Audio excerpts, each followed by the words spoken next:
네, 시청자 여러분 안녕하십니까? 파이널샷 진행을 맡은 최효은, 신민영입니다. 네, 오늘 한국 증시는 어제 시장의 강세를 뒤로하고 양시장이 모두 다 조정을 받아가고 있습니다. 코스피가 말 그대로 박스권 안에 갇힌 상황인데요. 어제까지만 하더라도 2640선까지 올랐던 코스피 지수 다시 한번 하락세 나타내면서 2610선까지 빠졌습니다. 외국인과 기관 투자자들의 매도 물량이 더 커지고 있는 상황이고요. 이에 따라서 지수 자체가 1%의 하락세 나타내고 있습니다. 코스닥 지수도 역시나 마찬가지로 0.8% 정도의 하락세 나타내고 있는데 외국인과 기관의 매도 물량이 출회되면서 전체적으로 지수 자체가 좀 끌어내려지고 있는 상황입니다. 네, 트럼프 대통령이 자동차 관세 부과에 대한 이야기를 하면서 미국 증시가 충격을 좀 받았고 우리 증시도 타격을 피하지 못하고 있는데요. 미국 증시에서 기술주 조정이 나온 만큼 오늘 시가총액 상위 종목 안에서 SK하이닉스 좀 타격을 받아가고 있습니다. 또 어제 급등했던 LG 에너지 솔루션 하락 전환하기도 했는데요. 이런 상황에서도 어떤 투자 전략이 유효할지 흐름 정확히 파악해 보시면 좋겠습니다. 네, 오늘도 준비했습니다. 시장 마감을 위한 마지막 한 방. 지금 출발할게요. 파이널샷.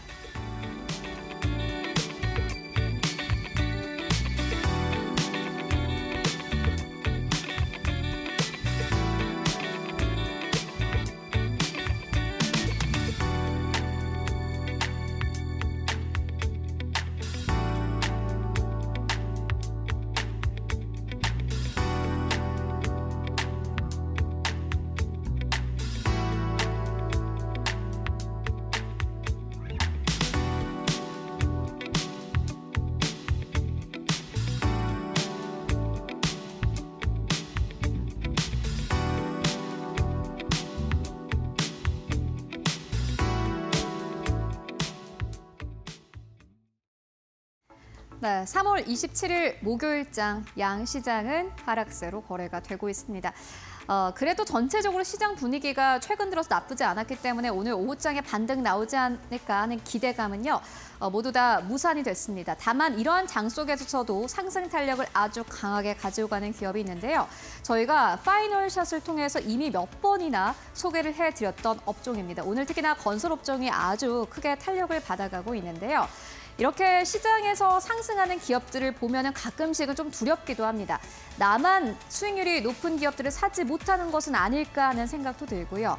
특히나 최근 들어서 이렇게 건설업종의 상승 흐름을 보이고 있는 것은 저평가 구간에 있는 것도 있지만은 부동산 가격이 오를 수 있다라는 기대감과 우려감이 현재 반영되고 있기 때문입니다.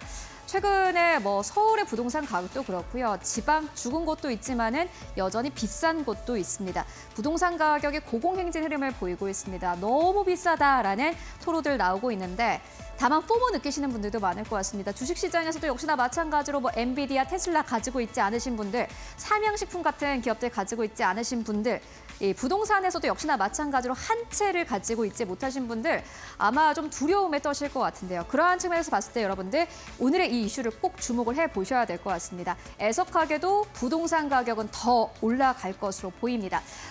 이유가 있는데요. 일단 앞으로 입주 물량이 감소한다고 합니다. 결국에는 아파트 가격이 올라간다라는 것은요. 수요가 크게 늘어나거나 공급이 크게 준다라는 건데 입주 물량이 감소한다라는 것은 그만큼 사람들이 살 집이 앞으로 더 늘어나지 못한다라고 보시면 될 것 같습니다. 그리고 무엇보다 주거비가 최근 들어서 상승 탄력을 보여주고 있습니다. 한국의 많은 부동산 가격이 비싸다라고 하지만요. 실질적으로 많은 큰 도시들, 뉴욕, 샌프란시스코, 그리고 런던 이러한 도시들과 비교를 해본다면은 사실 한국의 주거비는 여전히 낮은 수준에 위치합니다. OECD 여러 국가들을 비교를 해봤을 때 주거비 자체가 좀 낮은 구간에 속하고 있기 때문에 앞으로 주거비가 상승할 만한 요인들이 많다라는 그런 의견들 나오고 있습니다. 물론 이전에는 좀 달랐습니다. 2022년 하반기부터 지금까지는요. 공사비가 연이어서 상승 흐름을 보였습니다. 공사비가 상승했기 때문에 재건축 물량도 사실 많지 않았고 건설사 입장에서도 너무 비싸기 때문에 지금 아파트를 짓는 게 맞지 않겠다라는 판단을 더 많이 해왔습니다. 그렇기 때문에 미분양도 더 증가했습니다. 사실 분양 물량이 증가하려면은 부동산 가격 자체가 상승 흐름을 보였어야 되는데 최근 들어서까지는 부동산 가격 자체가 특히나 지방 부동산 위주로 하락세를 보였기 때문에 미분양이 상승한 바 있습니다. 그런데 여러분들 보시다시피 앞으로는 상승 요인이 더 많습니다. 부동산 시장을 하나하나 조금 더 자세하게 만나보도록 하겠습니다. 특히나 2025년부터 2028년까지의 부동산 시장은요. 우리가 역사적으로 봤을 때 2011년부터 2013년과 비슷할 것으로 보여집니다. 근거가 있습니다. 그때와 전체적인 경제 상황이 비슷하기 때문인데요. 요즘에 전세가가 계속해서 올라가고 있는 상황인데 전세가율이 최근 들어서 높아지는 것도 2021년과 2023년 그 사이와 비슷하다고 합니다. 그리고 그때와 지금 비슷한 게 금리 인하 시기입니다. 물론 금리 인하를 우리가 생각보다는 많이 하지 않을 수 있다는 우려감이 나오고는 있습니다만은 여전히 지금 이 구간이 금리를 인하하는 국면이다라는 것은 확실한 사실입니다. 그리고 유동성이 증가하고 있고요. 유동성 증가의 속도도 이때와 다르지 않다고 합니다. 노후화된 주택의 비중도 지금은 더 높고 아파트 선호도가 높아지는 것도 2011년부터 13년까지 흐름과 비슷하다고 하는데요. 물론 다른 부분도 있습니다. 그때랑 비교를 하면은 가구 증감도 말 그대로 가구가 늘어나는 속도 자체가 최근 들어서는 그때보다는 조금 줄어든 상황이고요. 구매력도 뛰어나지 않습니다. 그때는 사실 지금만큼의 경기 침체는 아니었는데 지금은 경기 침체에 대한 우려가 나오고 있고 경제 성장률 자체가 1%대로 점쳐지고 있는 상황이기 때문에 그때랑 완전히 똑같다라고는 할 수 없겠지만은 그래도 많은 측면들이 부동산의 상황들이 그때와 비슷하다고 합니다. 2011년부터 13년까지 이때 전세가가 꽤 많이 올라간 모습을 확인하실 수 있고요. 이번도 역시나 마찬가지로 2025년 들어서 그때와 비슷한 상황들이 연출되고 있습니다. 그렇다면 우리가 이런 부분들을 어떻게 투자 포인트로 삼을 수 있을까요? 하나증권에서는 오늘 아침에 주택주가 모두 좋다라는 아주 긍정적인 투자 의견을 제시를 했습니다. 주택주라면은 지금 비중을 확대하는 것이 맞겠다라면서 오버웨이트의 투자 의견을 남겼습니다. 특히나 이 말이 굉장히 와닿았는데요. 지금은 아파트의 시대다. 지난해까지만 하더라도 전세 사기로 사실 사회가 아주 뜨거웠습니다. 이때 나온 어떻게 보면은 트렌드라는 것이 빌라보다는 사실 아파트를 선호하는 그런 인구가 더 많아졌고요. 앞으로 이러한 흐름은 더 커질 것으로 보여집니다. 그렇기 때문에 아파트를 선호하는 수요가 많아진다면은 건설사들은 당연히 수혜를 받을 수밖에 없겠죠. 아파트 선호가 과거에 비해서 상향되고 있고요. 이에 따라서 건설사들은요, 상품성이 좋은 아파트를 지을 수밖에 없는 상황에 처해 있는 겁니다. 거주비가 상승하고 있고 매매가는 상승하고 있고요. 미분양도 점차적으로 해소가 된다면은 앞으로 착공은 더 증가할 것으로 보여집니다. 그렇기 때문에 지금 건설주를 보는 게 맞고 모든 건설주가 사실 지금은 다 좋다라는 투자 의견이 나온 이유가 있는데요. 특히나 2025년부터 2027년까지 건설사들은 매년 순이익이 증가할 것으로 보여집니다. 아무리 좋다 그러더라도 리스크만 있고 실적이 안 좋다 하면은 지금 쳐다볼 이유가 없는데 보시다시피 실적이 늘어날 것으로 보여지고요. 마진 레벨이 높아질 것으로 보여집니다. 2025년부터 2026년까지는 전체 마진 높아질 것으로 보여지고요. 2026년부터 2027년까지는 매출액도 함께 증가할 것으로 보여집니다. 말 그대로 숫자가 더 커질 것으로 보여지는데 종목들로 바로 만나보시죠. 그래서 어떤 종목을 사는 게 좋냐라고 봤더니 5가지 종목에 대해서 커버리지를 했습니다. 하나증권에서는 HDC 현대산업개발을 탑픽으로 꼽았고요. 앞으로 목표 주가를 33,000원으로 제시했습니다. 오늘 장 초반에 이미 21,000원대를 넘어서면서 6%대 강세 탄력을 보여주고 있고요. 현대건설의 경우에는 51,000원대까지 상향했습니다. 현대건설의 경우에는 물론 건설도 있지만 철도가 있기 때문에 조금 더 밸류에이션을 주는 게 맞겠다라는 투자 의견을 제시하기도 했고요. GS건설은 24,000원대로 상향했고 DLENC 같은 경우에는 5만 원대로 상향을 했습니다. 대우건설은 살짝 약한 목표 주가를 보여주고 있는데 배당을 하지 않기 때문에 그만큼 밸류에이션을 할인했다라고 설명을 했습니다. 결국 투자 포인트는 이겁니다.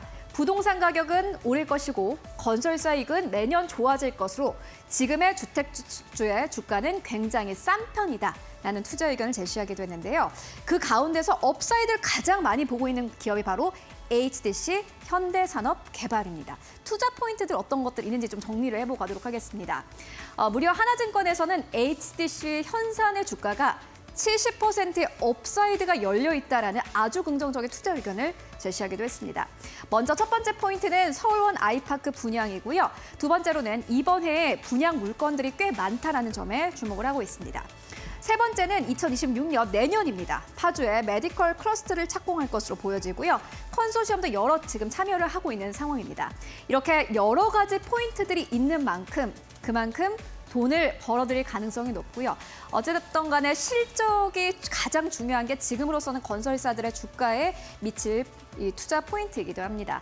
건설사들의 주가가 오늘 시장에서 상승 탄력을 받고 있고 최근 들어서 흐름이 좋았습니다. 여러분들 앞으로 건설주들의 주가를 함께 체크해 보시면 좋을 것 같습니다. 이렇게 오늘의 시그널 만나보고 왔고요. 그렇다면 오늘 시장에서 또 주목할 만한 헤드라인 어떤 것들이 있을까요? 이어서 신민영 앵커가 전해드립니다. 네, 종목별로 움직이고 있는 이슈들 살펴보도록 하겠습니다. 네 가지 뉴스 헤드라인 선정해봤습니다. 첫 번째 헤드라인 열어볼까요? 현대차와 기아 소식 빼놓을 수가 없겠습니다. 미국의 자동차 관세 발표에 동반 약세를 그려내고 있습니다. 트럼프 미국 대통령 백악관에서 기자회견을 열고 외국산 자동차에 대한 25% 관세를 4월 2일부터 부과하겠다고 공식 발표했죠. 이에 대해서 증권가에서는 트럼프 대통령이 현대차는 관세가 없다고 언급을 했으나 이는 어디까지나 미국산 원재료로 미국에서 생산하는 자동차에 국한된 것이다라고 지적을 했습니다. 그러면서 한국 완성차는 미국에서 판매되는 자동차 중 수입상 비중이 가장 높기도 하다라고 강조했는데요. 자동차주 전반의 투자 심리가 좀 악화되고 있고요. 현대차의 주가 좀 답답한 박스권 흐름을 뚫을 수 있을까 좀 기대가 됐었는데 관세가 다시 한번 발목을 잡는 모습입니다. 두 번째 헤드라인입니다. HG 현대산업개발 앞서 살펴보기도 한 종목이죠. 건설 업황 회복 기대감 속에 강세 나타내고 있습니다. 부동산 가격 상승에 따라 내년부터 착공이 회복되고 27년부터는 주택 매출액이 증가할 것이라면서 건설주의 실적 개선을 기대할 만하다라는 증권가의 분석이 나왔고요. 하나증권이 2027년 이후에는 부동산 가격 상승으로 건설사의 협상력이 강화되면서 마진 레벨 높아질 것이라고 봤습니다. 전월세 가격, 매매 가격 상승 확인되면 건설 업종 전반의 밸류에이션도 상향될 가능성이 높다라는 분석 힘을 받아가고 있습니다. 세 번째 헤드라인입니다. 크래프톤 소식입니다. 3,259억 규모의 자사주를 매입한다라는 소식 밝힌 가운데 주가도 화답해주고 있습니다. 3,259억 원 규모의 자사주 매입을 예고하면서 주주가치 제고에 적극적으로 나서기로 했습니다. 아울러 5년간 최대 1조 5천억 원의 자체 게임 개발에 투자하고 글로벌 게임 산업을 선도하는 기업으로 성장하겠다는 목표를 제시했습니다. 어제 정기 주주총회를 열고 이같이 계획을 발표했는데요. 이를 위해서 빅 IP, 프랜차이즈 확보와 인공지능 분야의 연구개발, R&D 투자를 확대할 방침을 밝히면서 투자자들의 관심을 끌어가고 있습니다. 마지막 소식입니다. 효성중공업 등 전력기기주의 주가가 좀 오늘 약합니다. MS 투자 취소 소식이 영향을 주고 있는데요. HD 현대일렉트릭, LS일렉트릭, 효성중공업까지 일렉트릭, 전력기기 빅3 주가 장 초반부터 하락하고 있습니다. 마이크로소프트가 공급 과잉 등을 이유로 데이터센터 투자를 취소했다는 소식이 부담으로 작용하고 있습니다. 미국의 투자은행 TD코엔이 마이크로소프트가 지난 6개월간 미국과 유럽 지역에서 총 2기가와트 규모의 데이터 센터 사업을 취소했다고 전했는데요. 데이터 센터의 투자가 줄어드는 만큼 전력 인프라 수요도 감소할 수 있다는 우려감 전해지면서 관련주에 영향을 주고 있는 상황입니다. 이렇게 네 가지 헤드라인 함께 짚어보셨습니다. 네, 이번에는 증권가 전화 연결해서 조금 더 자세한 투자 의견 들어보도록 하겠습니다. 메리츠증권 강남금융센터 김경국 과장 연결돼 있습니다. 과장님 안녕하세요. 네, 안녕하세요. 네 가지 소식 전해드렸는데 어떤 소식에 주목을 하고 계실까요? 오늘은 크래프톤 말씀 좀 드릴까 하는데요. 오늘 일단 자사주 매입 소식이 있었습니다. 최근 이제 좋은 흐름을 이어가고 있는데 여러 가지 요인이 있겠지만 일단은 기업 자체적인 이슈에 좀 더 집중해서 좀 살펴보면 크래프톤이 8주년 기념 대규모 업데이트가 최근에 있었고요. 그리고 펍지가 20년 이후에 최대 동접자를 기록을 했습니다. 일단 3월 최고 동접자인 90만을 돌파하면서 코로나 이후 이제 최대 트래픽을 기록을 했는데 일단 크래프톤 최근 주가 흐름이 상당히 괜찮은 이유는 일단 매출 성장을 위해서 연 1회 진행되던 슈퍼카 콜라보를 올해는 2배로 늘릴 예정에 있고요. 또 셀럽이라든지 패션 브랜드들과 협업을 추진해서 펍지의 좀 브랜드 가치를 높이는데 좀 총력을 기울이고 있다 이렇게 좀 보고 있고요. 그리고 이제 신규 모멘텀인 인조이 같은 경우에는 1년간의 얼리 액세스 기간 동안에 있었습니다. 근데 이번에 이제 25년도에 그동안 이제 지속적인 업데이트를 해왔고 정식 출시가 계획에 있습니다. 있습니다. 그래서 이 부분도 매출 성장이 또 다른 성장의 크래프톤의 모멘텀이 될 가능성이 매우 높다 그렇게 좀 보고 있고 단기적으로도 1분기 시장 가이던스를 좀 상회하는 좋은 실적이 일단 예상이 되고 있습니다.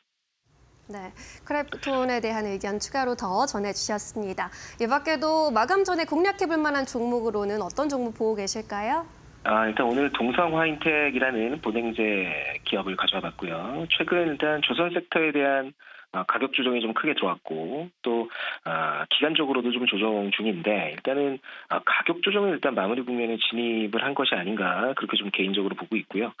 동사가 영위하고 있는 LNG 단열재 시장은 역시나 LNG 시장의 성장과 함께 궤를 같이 하고 있는데 현재 글로벌 LNG 보냉제 기술은 일단은 뭐 프랑스 GTT가 보유하고 있고요. 또 GTT 승인 제품만 시장에서 사용이 가능합니다. 그래서 최근 동사가 영위하고 있는 폴리우레탄 기반의 보냉제의 점유율이 계속 좀 증가하는 추세에 있다. 그래서 이 부분이 이제 주가에 좀 많이 반영이 된 것 같고요. 또 동사가 기존의 LNG 보냉제 사업 외에도 또 신사업으로 LNG 연료 탱크 그리고 FLNG 등으로 이제 사업을 확정하려는 이제 노력을 좀 보이고 있습니다. 그래서 또 현대차 벤더사들과 이제 수소 저장 관련 국제 과제도 수행 중이고요. 그래서 동성화인텍은 밸류에이션 측면에 있어서 24년 기준 PR 16배 수준인데 25년 기준으로 하면 이 수치가 좀 내려갈 것으로 보이고 있고요. 과도한 밸류에이션이 아니라고 일단 판단하고 있기 때문에 기술적인 가격 조정은 아까 서두에 말씀드린 대로 마무리 국면이라고 말씀드렸기 때문에 현재가 매수가 좀 유효하다 이렇게 보고 있고요. 목표가는 전고점인 27,000원 그리고 손절 라인은 19,000원 정도로 잡아보도록 하겠습니다. 네, 동성 화인텍에 대한 투자 의견과 함께 목표가 27,000원까지 제시를 해주셨습니다. 오늘도 자세한 설명 고맙습니다. 네, 감사합니다. 네, 이어서 외국인과 기관의 수급 동향 돌아볼까요? 최윤 앵커와 함께 하시죠. 네, 오늘 외국인 투자자들은 코스피 안에서 전체적으로 매도세를 나타내고 있습니다만은 그럼에도 불구하고 큰 기업들 중심으로 다시 한번 매수세 강력하게 들어오고 있습니다. 오늘 외국인 투자자들은 삼성전자를 가장 많이 사들이고 있습니다. IT 투톱 기업들 여전히 매수 리스트에 올려놓은 상황이고요. 두 번째로는 기아 눈에 띕니다. 세 번째로는 우선주, 네 번째로는 현대모비스 자리하고 있습니다. 오늘 현대차 계열들이 전반적으로 하락하는 가운데서도 외국인 투자자들은 이와 같은 부품 주를 오히려 담아가고 있는 모습 보여주고 있고요. 매도하는 기업들 살펴보시면 가장 첫 번째로는 한화오션 눈에 띕니다. 두 번째로는 아모레퍼시픽 어제 시장에서도 수급이 들어온 기업이기도 한데 오늘 시장에서는 매도세로 일관합니다. 세 번째로는 HD현대일렉트릭, 네 번째로는 현대차, 다섯 번째로는 LS일렉트릭 현재 이름 올리고 있습니다. 그렇다면 코스닥 안에서 외국인 투자자들 어떠한 기업을 매수하고 또 매도하고 있을까요? 매수하는 기업들 가장 먼저 살펴보시면 바이오플러스 자리하고 있고요. 두 번째로는 큐브엔터입니다. 특히나 오늘 시장에서 외국인과 기관의 쌍끌이 매수가 들어오고 있는 것이 특징이라고 할 수 있겠습니다. 세 번째로는 EM텍, 네 번째로는 퓨처캠, 다섯 번째로는 토모큐브 이름 올리고 있습니다. 매도하는 기업들 살펴보시면 외국인들 레인보우 로보틱스 어제 이어서 오늘까지 매도세 강력하게 나타내고 있고요. 두 번째로는 알테오젠입니다. 세 번째로는 코오롱 티슈진, 네 번째로는 대진 첨단 소재, 다섯 번째로는 네이처셀 자리하고 있습니다. 그렇다면 기관 투자자들이 현재 코스피 안에서 어떠한 기업을 매수하고 또 매도하고 있을까요? 네, 기관 투자자들 오늘 시장에서 하나에어로스페이스를 가장 많이 매수합니다. 두 번째로는 APR, 세 번째로는 LG화학인데 오늘 전체적으로 수급이 들어오는 기업이기도 하고요. 네 번째로는 메리츠 금융지주입니다. 다섯 번째로는 크래프톤 자리하고 있습니다. 매도하는 기업들 살펴보시면 기관 투자자들 오늘 시장에서 삼성전자, SK하이닉스 나란히 매도하고 있고 세 번째로는 한화오션, 그리고 어제 이어서 오늘까지 네이버를 매도하고 있고요. 다섯 번째로는 기아 자리하고 있습니다. 그렇다면 코스닥 안에서 기관 수급은 어떨까요? 네, 오늘 코스닥 안에서 기관 투자자들은 YG 엔터테인먼트를 가장 많이 매수하고 있습니다. 엔터 기업 가운데서도 기관 투자자의 원픽은 YG 엔터라고 할 수 있겠습니다. 두 번째로는 큐브엔터이고요. 세 번째로는 심텍, 네 번째로는 파마리서치, 다섯 번째로는 노머스 자리하고 있습니다. 매도하는 기업들 살펴보시면 가장 첫 번째로는 알테오젠, 두 번째로는 오름테라퓨틱, 세 번째로는 아스트, 네 번째로는 고영, 다섯 번째로는 루닛 자리하고 있습니다. 네, 지금까지 외국인 기관 수급 함께 살펴보고 왔습니다.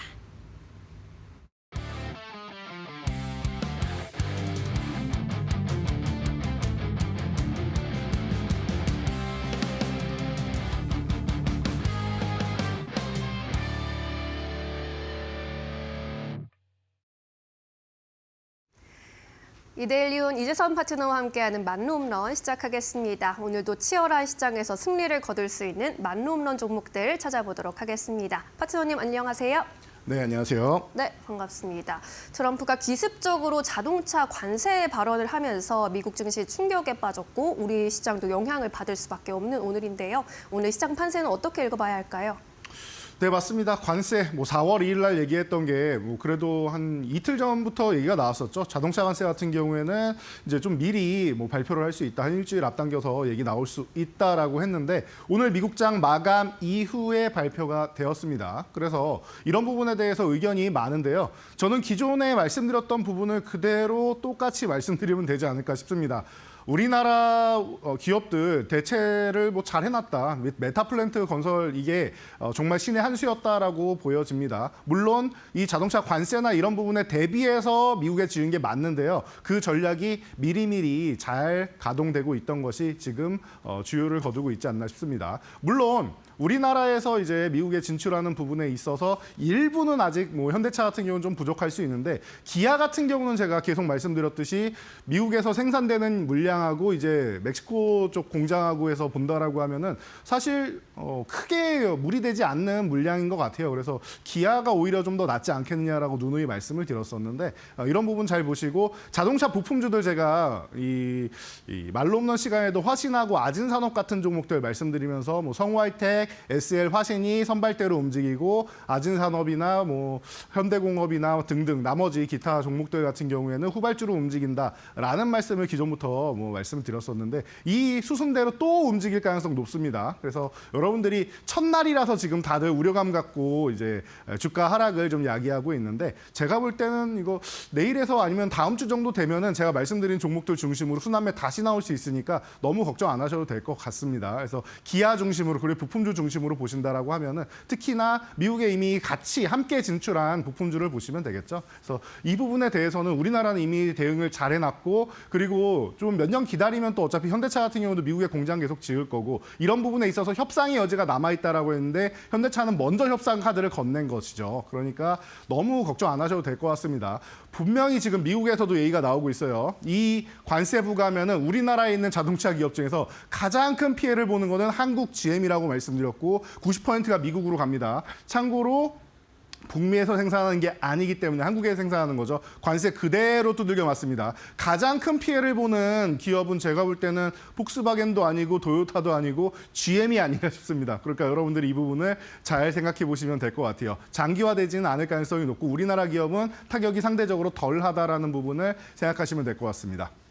자, 그리고 알래스카 주지사가 이제 돌아가죠. 이제 원래 이틀 동안 방한을 하기로 했는데 하루 더 늘렸습니다. 무언가 이제 협상이나 이런 부분이 좀 빠르게 이루어지지 않다 보니까 그리고 뭔가 만날 기업들이나 이런 부분이 더 늘어나다 보니까 하루 더 늘려가지고 이제 3일 동안 체류하고 이제 가게 되는데요. 빨리 돌아갔으면 좋겠습니다. 자꾸 와서 본인이 트럼프라고 하면은 트럼프도 말을 자꾸 바꾸는 사람인데 트럼프도 아닌데 본인이 와서 협상해놓고 나서 트럼프가 나중에 나랑 협상한 거 아니다라고 하면은 우리는 굉장히 곤란한 상황에 빠지게 되겠죠. 그러다 보니까 이런 부분에 대해서 알래스카 주지사는 좀 빨리빨리 이제 가는 게 낫지 않겠느냐라고 이제 생각했었는데 드디어 이제 조금 안정을 찾을 것 같습니다. 자, 그러다 보니까 오늘도 지수가 그렇게 썩 좋지는 않아요. 관세 얘기 나올 때마다 이제 지수가 한 번씩 눌리는데 그렇다고 충격이 어마어마해서 우리나라 증시가 2%대 하락이 나온다거나 급락이 나와가지고 더 이상 회복 불능까지 간다거나 추세가 바뀐다거나 하지는 않습니다. 코스피 같은 경우는 저항 구간에 있다라고 누누이 말씀드렸기 때문에 우리가 차트를 보면서 생각한다라고 하면은 아주 쉽게 그 문제점을 해결할 수 있습니다. 여러분들이 오늘 밀린다라고 해서 관세 때문에 또 불안하다라고 하시는데 지수를 보세요. 이게 불안한 지수입니까, 오늘? 지금 계속 2650에서 2700 사이 저항 구간을 놓고 두들겨주고 있는 거 아니에요. 돌파 시도한 다음에 밀리고 다시 한번 돌파 시도하는데 돌파할 자리에서 돌파를 못하면 급락이 나와야 되는데 일주일 이상 거의 2주 가까이를 지금 잘 버텨주고 있죠. 그만큼 강하다라는 거예요. 만약에 이렇게 버티다가 돌파하면은 그냥 편안하게 가는 거고 만약에 한번 밀린다고 해도 아이고 그 돈주 선생이 지금 장조에 말 놓는 시간 나와서 이거 돌파 못하면 밀린다고 했는데 제 입이 방정인가 보다라고 생각하지 마시고요. 오히려 한번 밀어준다라고 하면 21선 지지력 테스트 받고 강하게 돌파할 수 있다라고 생각하시면 돼요. 그러니까 오늘 같은 경우에 밀릴 자리에서도 이렇게 잘 버텨준다라는 게 우리나라 증시가 그만큼 체력이 작년과는 다르게 많이 회복됐다라고 생각하시면 됩니다. 그리고 계속 말씀드리는데 공매도 재개, 시총상위 종목들한테는 굉장히 호재가 될 수 있다라고 말씀드렸어요. 외국인들의 운신의 폭이 넓어지기 때문에 매수세가 쏠릴 수 있다라는 것도 제가 올해 초부터 계속 말씀드렸던 부분이니까 3월 말에서 4월 초에 이 부분에 여러분들이 공포감을 가질 필요 없다. 오히려 긍정적인 요소가 많은 게 코스피 쪽이다라고 말씀드렸으니까 이 부분 체크하시고요. 코스닥으로 넘어가면은 코스닥이 요즘 상대적으로 코스피보다 약하다라고 해서 실망할 필요 없다라고 했어요. 코스피가 지금 코스닥의 이 상승률을 따라와 주는 게 코스닥도 더 멋지게 더 멀리 가기 위해서는 좋다. 형님이 앞서거니 동생이 앞서거니 하면서 서로 이제 경쟁하면서 가는 게 가장 건강한 증시고 그게 바로 상승장에 초입이 된다라고 말씀드렸는데 아직까지 상승장에 진입하기보다는 이 반등 이후에 상승 초입으로 넘어가기 위한 단계예요. 제가 말씀드렸죠. 780포인트 아래는 지하실이고 780포인트를 넘어가야지 이제 1층에 올라가는 것이다. 1층이 끝이 아니죠. 빚 받았다고 끝 아니잖아요. 위로 또 올라가야 될 거 아닙니까? 거기다 우리나라는 고층 건물 짓는 거 굉장히 좋아하고 잘하는 나라 아니겠습니까? 그렇다라고 하면은 코스닥도 고층을 향해서 나가고 저 1000포인트도 돌파하는 가능성 저는 충분히 노려볼 수 있다라고 누누이 말씀드려 왔으니까 단기적으로 이렇게 쉬어가는 구간은 오히려 최근에 좀 빠르게 올라왔었는데 이 구간에서 이중바닥성 움직임으로 쉬어가는 거 아주 좋고 이렇게 힘을 모으면 어떻게 된다?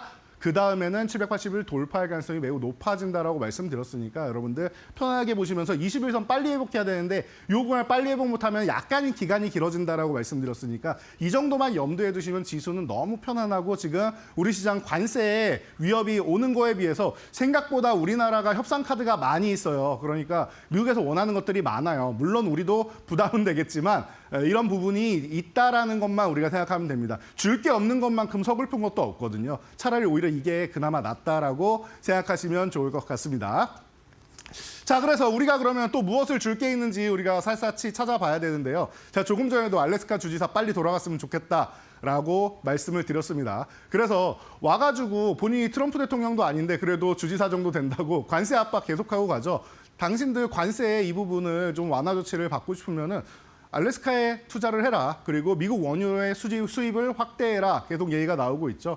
그래서 우리나라에 이제 비축유 있죠. 이 부분에 대해서는 이제 미국산 원유로 해서 대체를 한다. 이런 얘기가 나오고 있는데 사실 이게 그렇게 썩 좋은 건 아닙니다. 비싸요, 여러분. 이렇게 생각하시면 돼요. 아무리 싸게 준다라고 해도 이 정제 가공 기술이라는 게 다르기 때문에 우리나라는 이제 저 중동 쪽에서 중진류를 가져다가 이제 쓰는데 여기 미국산은 이제 경질류가 많죠. 그러다 보니까 이런 부분에 있어서 뭐 코스트가 한 3달러 이상 정도 더 올라간다라고 생각하시면 됩니다. 최소한 말이죠. 그래서 3에서 5달러 정도 추가적으로 된다라고 생각하시면 될 것 같고 그리고 만약에 이렇게 된다라고 하면은 우리가 또 이제 캐나다산 원유 같은 경우는 미국으로 들어가고 있는데 미국이랑 이제 캐나다랑 사이가 안 좋아지면은 이 원유가 갈 곳이 없단 말이에요. 그러면은 이제 다른 곳으로 갈 수 있는데 우리도 한번 노릴 수 있어요. 캐나다산 원유는 굉장히 저렴하고 중진류라서 우리나라 정제 기술에 딱 맞는 이런 원유이기도 합니다. 그러다 보니까 코스가 크게 올라가지도 않고 가격 자체도 워낙 싸다 보니까 이런 부분에 대해서 좀 긍정적일 수 있다라고 제가 기존에도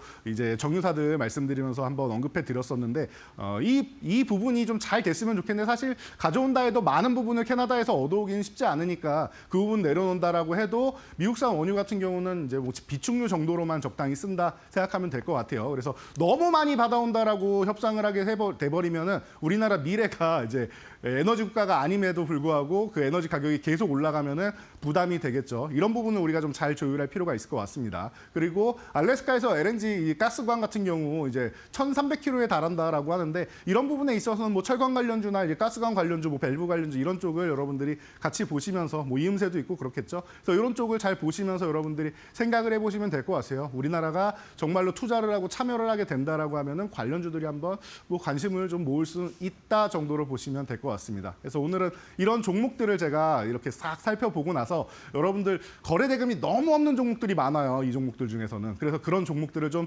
제외하고 여러분들 소개해드리기 위해서 가져왔으니까요. 오늘 말로 없는 종목들도 숨어있는 진주를 제가 찾아왔으니까 많이 응원해 주시고 기대해 주시기 바랍니다.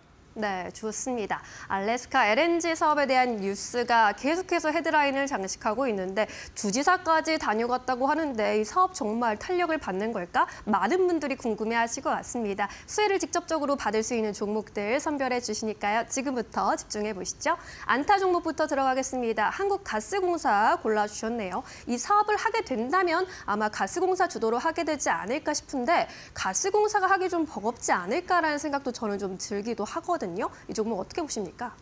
네, 맞습니다. 주도를 해서 나간다라고 하기에는 조금 약하지 않나 싶고요. 거의 컨소시엄 구성식으로 해가지고 여러 기업들이 동참을 해야 되는 뭐 대규모 프로젝트라고 여러분들이 생각하시면 될 것 같습니다. 그래서 뭐 주도를 하되 한국가스공사로 해서 중심이 돼서 이제 주도를 하되 뭐 2차를 이렇게 계속 받겠죠. 그래서 그런 식으로 갈 수는 있지만 뭐 아직 확정까지는 아닙니다. 그러니까 한국가스공사는 뭐 진행하게 된다면 자연스럽게 들어간다 정도로 보시면 될 것 같아요. 그래서 뭐 가장 안정적인 종목일 수도 있다라고 볼 수 있는데 또 이게 잘 안 되면은 불안정적인 종목일 수도 있다라고 여러분 생각하실 거예요. 왜냐? 작년에 대왕고래 프로젝트 때문에 여러분들이 급등락을 한번 경험하셨기 때문에 이런 프로젝트 같은 경우에도 되냐 안 되냐를 여러분들이 유심히 보실 텐데요. 그렇게까지 생각하실 필요 없습니다. 한국가스공사는 원래 변동이 별로 없는 기업이에요. 그리고 지금 이제 아시아에서 LNG 현물 가격이 좀 올라오고 하면서 이제 매출이나 이런 부분 조금 어려움을 겪었는데 이제 일시적 비용 증가이기 때문에 이런 부분을 좀 잘 해결하고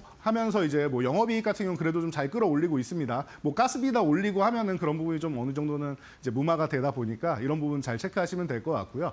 대왕고래 프로젝트가 잘 안 됐다라고 지금 말씀을 드렸는데 뭐 최종 결론까지 이제 뭐 완벽하게 이제 났느냐라고 보면 조금 더 기다려보긴 해야겠지만 사실 잘 되기를 기대한 사람 중 하나인데 우리나라도 에너지를 조금 가지고 있다라고 하면은 할 수 있는 운신의 폭이 넓어지지 않겠습니까? 조금 아쉽긴 한데 뭐 어쨌든 나중에라도 좀 잘 됐으면 좋겠고 그리고 이 기업 자체는 배당주입니다. 원래 기복이 크지 않은 게 한 찬바람 좀 불어오기 시작하면 혹은 더위가 한풀 꺾이기 시작하면 그쯤에 한 9월에서 10월 정도에 관심을 갖고 배당주인데 이 배당주라는 이 성향에 힘입어 겨울까지 오르는데 그 주가 상승폭이 최소 30에서 50% 이상 되는 경우가 굉장히 많습니다. 그래서 이런 부분을 우리가 이제 항상 생각할 수 있기 때문에 주가 상승만 노리고 차익 실현만 노리고 빠지는 이런 매매 패턴도 많이 보였던 기업입니다. 그래서 여러분들이 꼭 대왕고래 프로젝트, 알래스카 프로젝트 아니어도 이 기업 자체만으로도 연말까지 본다라고 하면은 지금보다는 훨씬 좋은 주가에서 여러분들이 매도할 수 있다라는 거, 안정적인 종목이다라는 거. 적어도 상장 폐지될 종목은 아니지 않습니까?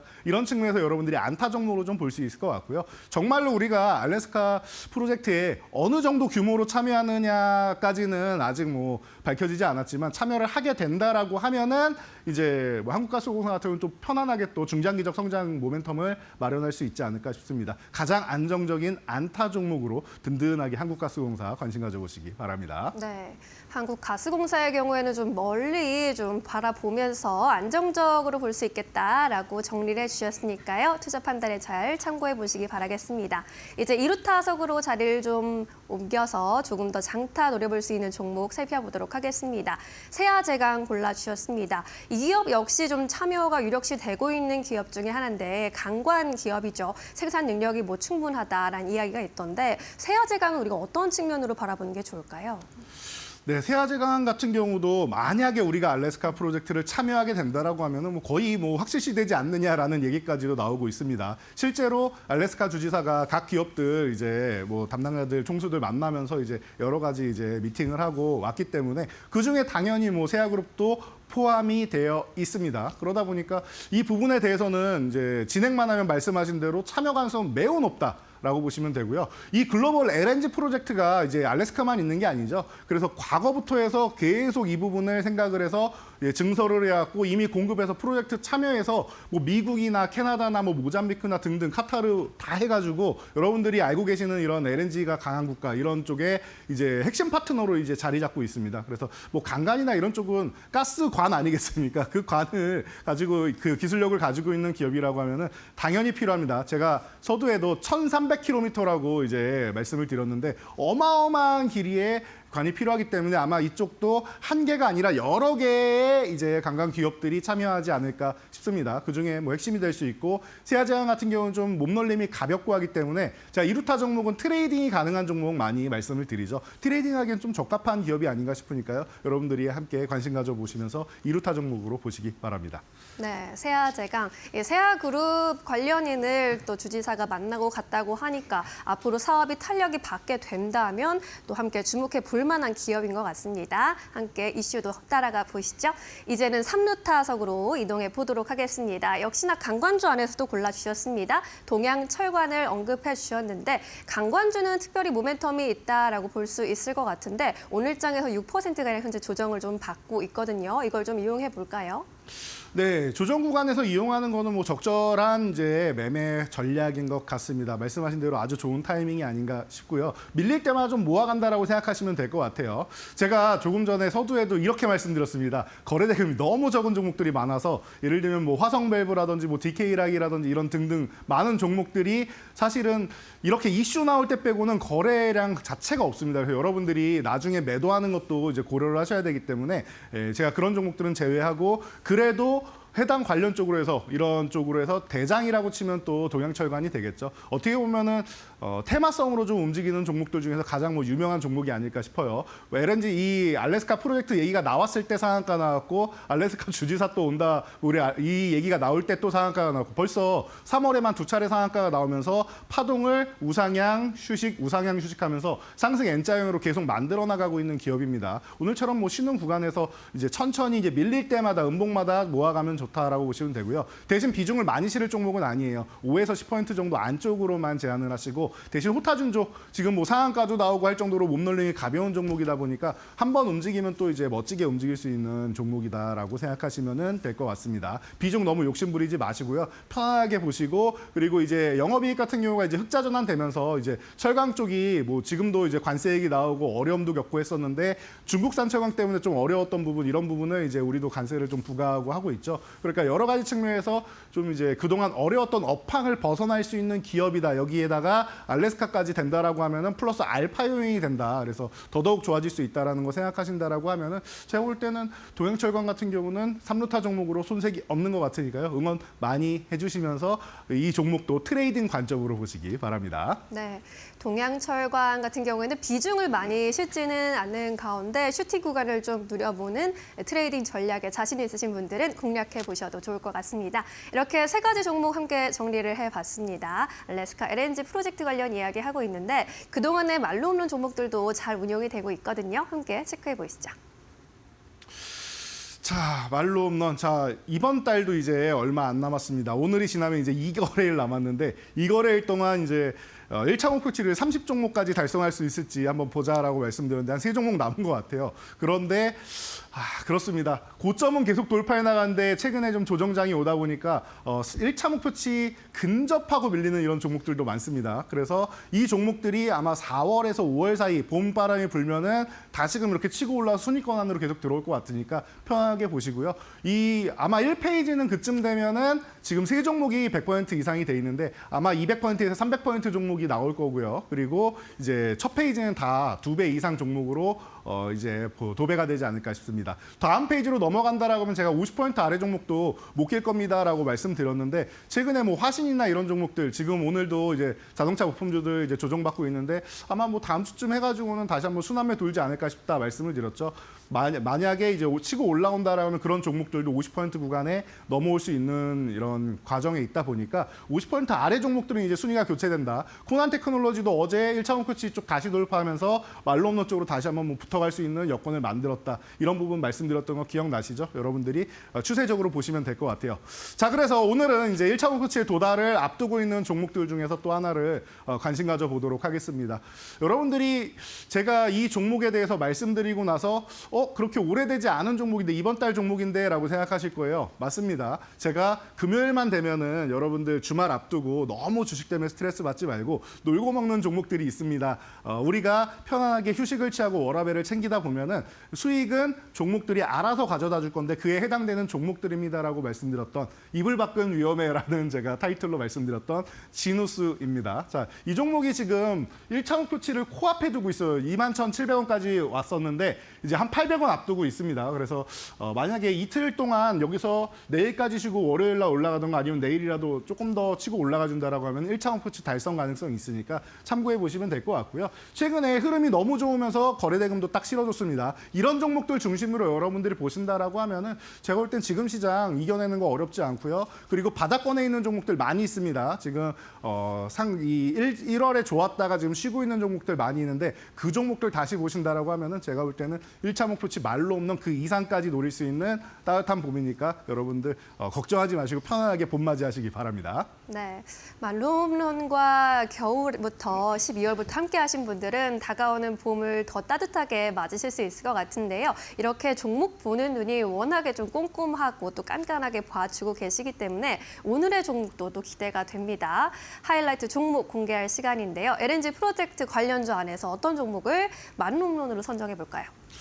네, 말로 없는 종목은 포스코 인터내셔널입니다. 자, 제가 원래는 좀 이제 사이즈 있는 종목들 많이 좋아하는데 여러분들께 이제 좀 단기적으로 이제 볼 수 있는 종목들도 함께 소개를 해드렸었죠. 다시금 이제 비중 있는 종목 여러분들이 가져갈 수 있는 거 포진시켜 드리려고 합니다. 포스코 인터내셔널은 이제 이런 LNG 프로젝트나 이런 자원 탐사 쪽으로는 우리나라를 대표하는 기업이고 모기업 포스코가 어려운 시기에도 지금 다 끌어올리면서 본인들이 이제 알아서 쇄신해 나가는 이런 기업이라고 봅니다. 그러다 보니까 이 부분에 대해서 알래스카 쪽에 이제 협상을 하게 돼서 우리가 참여한다라고 하면 세 가지 이득이 있는데 원가 하락 그리고 이제 동남아에 이제 가져와서 이제 트레이딩 판매 이익을 남길 수가 있습니다. 그리고 그룹사에는 고급 철강제까지도 유통을 하면서 유통 마진을 챙길 수가 있겠죠. 그래서 긍정적 요소가 가장 많다. 지분도 가장 많이 참여할 가능성이 높다라고 보시면 될 것 같습니다. 그래서 대왕고래나 말레이시아, 인도네시아 신규 가스 탐사전 잭팟 기대감 있으니까 한번 보시면 될 것 같고요. 가격 전략 간단히 세워드리겠습니다. 지금 54,000원 아래에서 53,000원대에서 움직이고 있는데 이 구간이면 너무 좋은 구간이니까 편안하게 보시고요.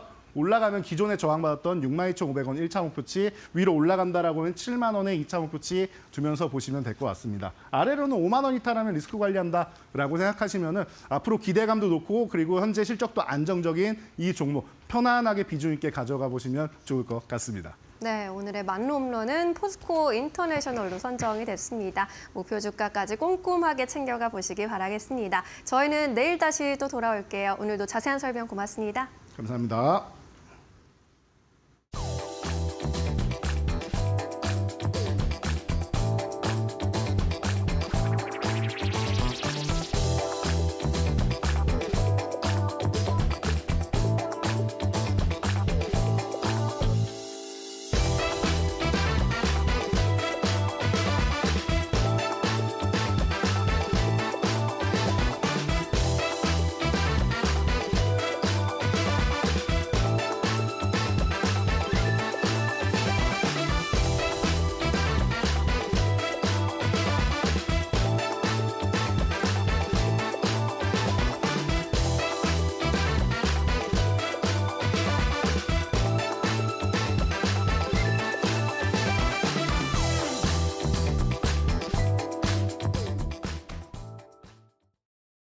현대자동차 그룹이 26일 미국 조지아주 엘라벨에서 메타플랜트 준공식을 열었다. 정의선 회장은 이곳에서 미국과 함께 모빌리티의 미래를 만들어갈 것이라고 밝혔다. 메타플랜트는 현대차 그룹의 미국 내 세 번째 공장으로 약 11조 원이 투자되다. 현대모비스, 현대글로비스 등 계열사 공장과 LG에너지솔루션과의 합작 배터리셀 공장이 함께 들어섰으며 연간 생산 능력을 30만 대에서 50만 대로 확대할 계획이다. 이 공장은 조지아주 역대 최대 경제 개발 사업으로 현재 860여 명을 고용 중이며 향후 8,500여 명까지 확대된다. 현대차 협력사들도 25억 달러를 투자하고 7천 명을 고용했다. 메타플랜트 준공으로 현대차 그룹의 미국 내 연간 생산 능력은 120만 대로 늘어나 도요타와 경쟁할 수 있게 됐다. 관세 부담을 줄이고 미국 시장 점유율을 확대하는 전략도 본격화될 전망이다. 다만 국내 생산 감소 우려도 제기된다. 이에 대해 장재훈 현대차 부회장은 미국 시장에서 점유율을 더 확대할 것이라고 밝혔다.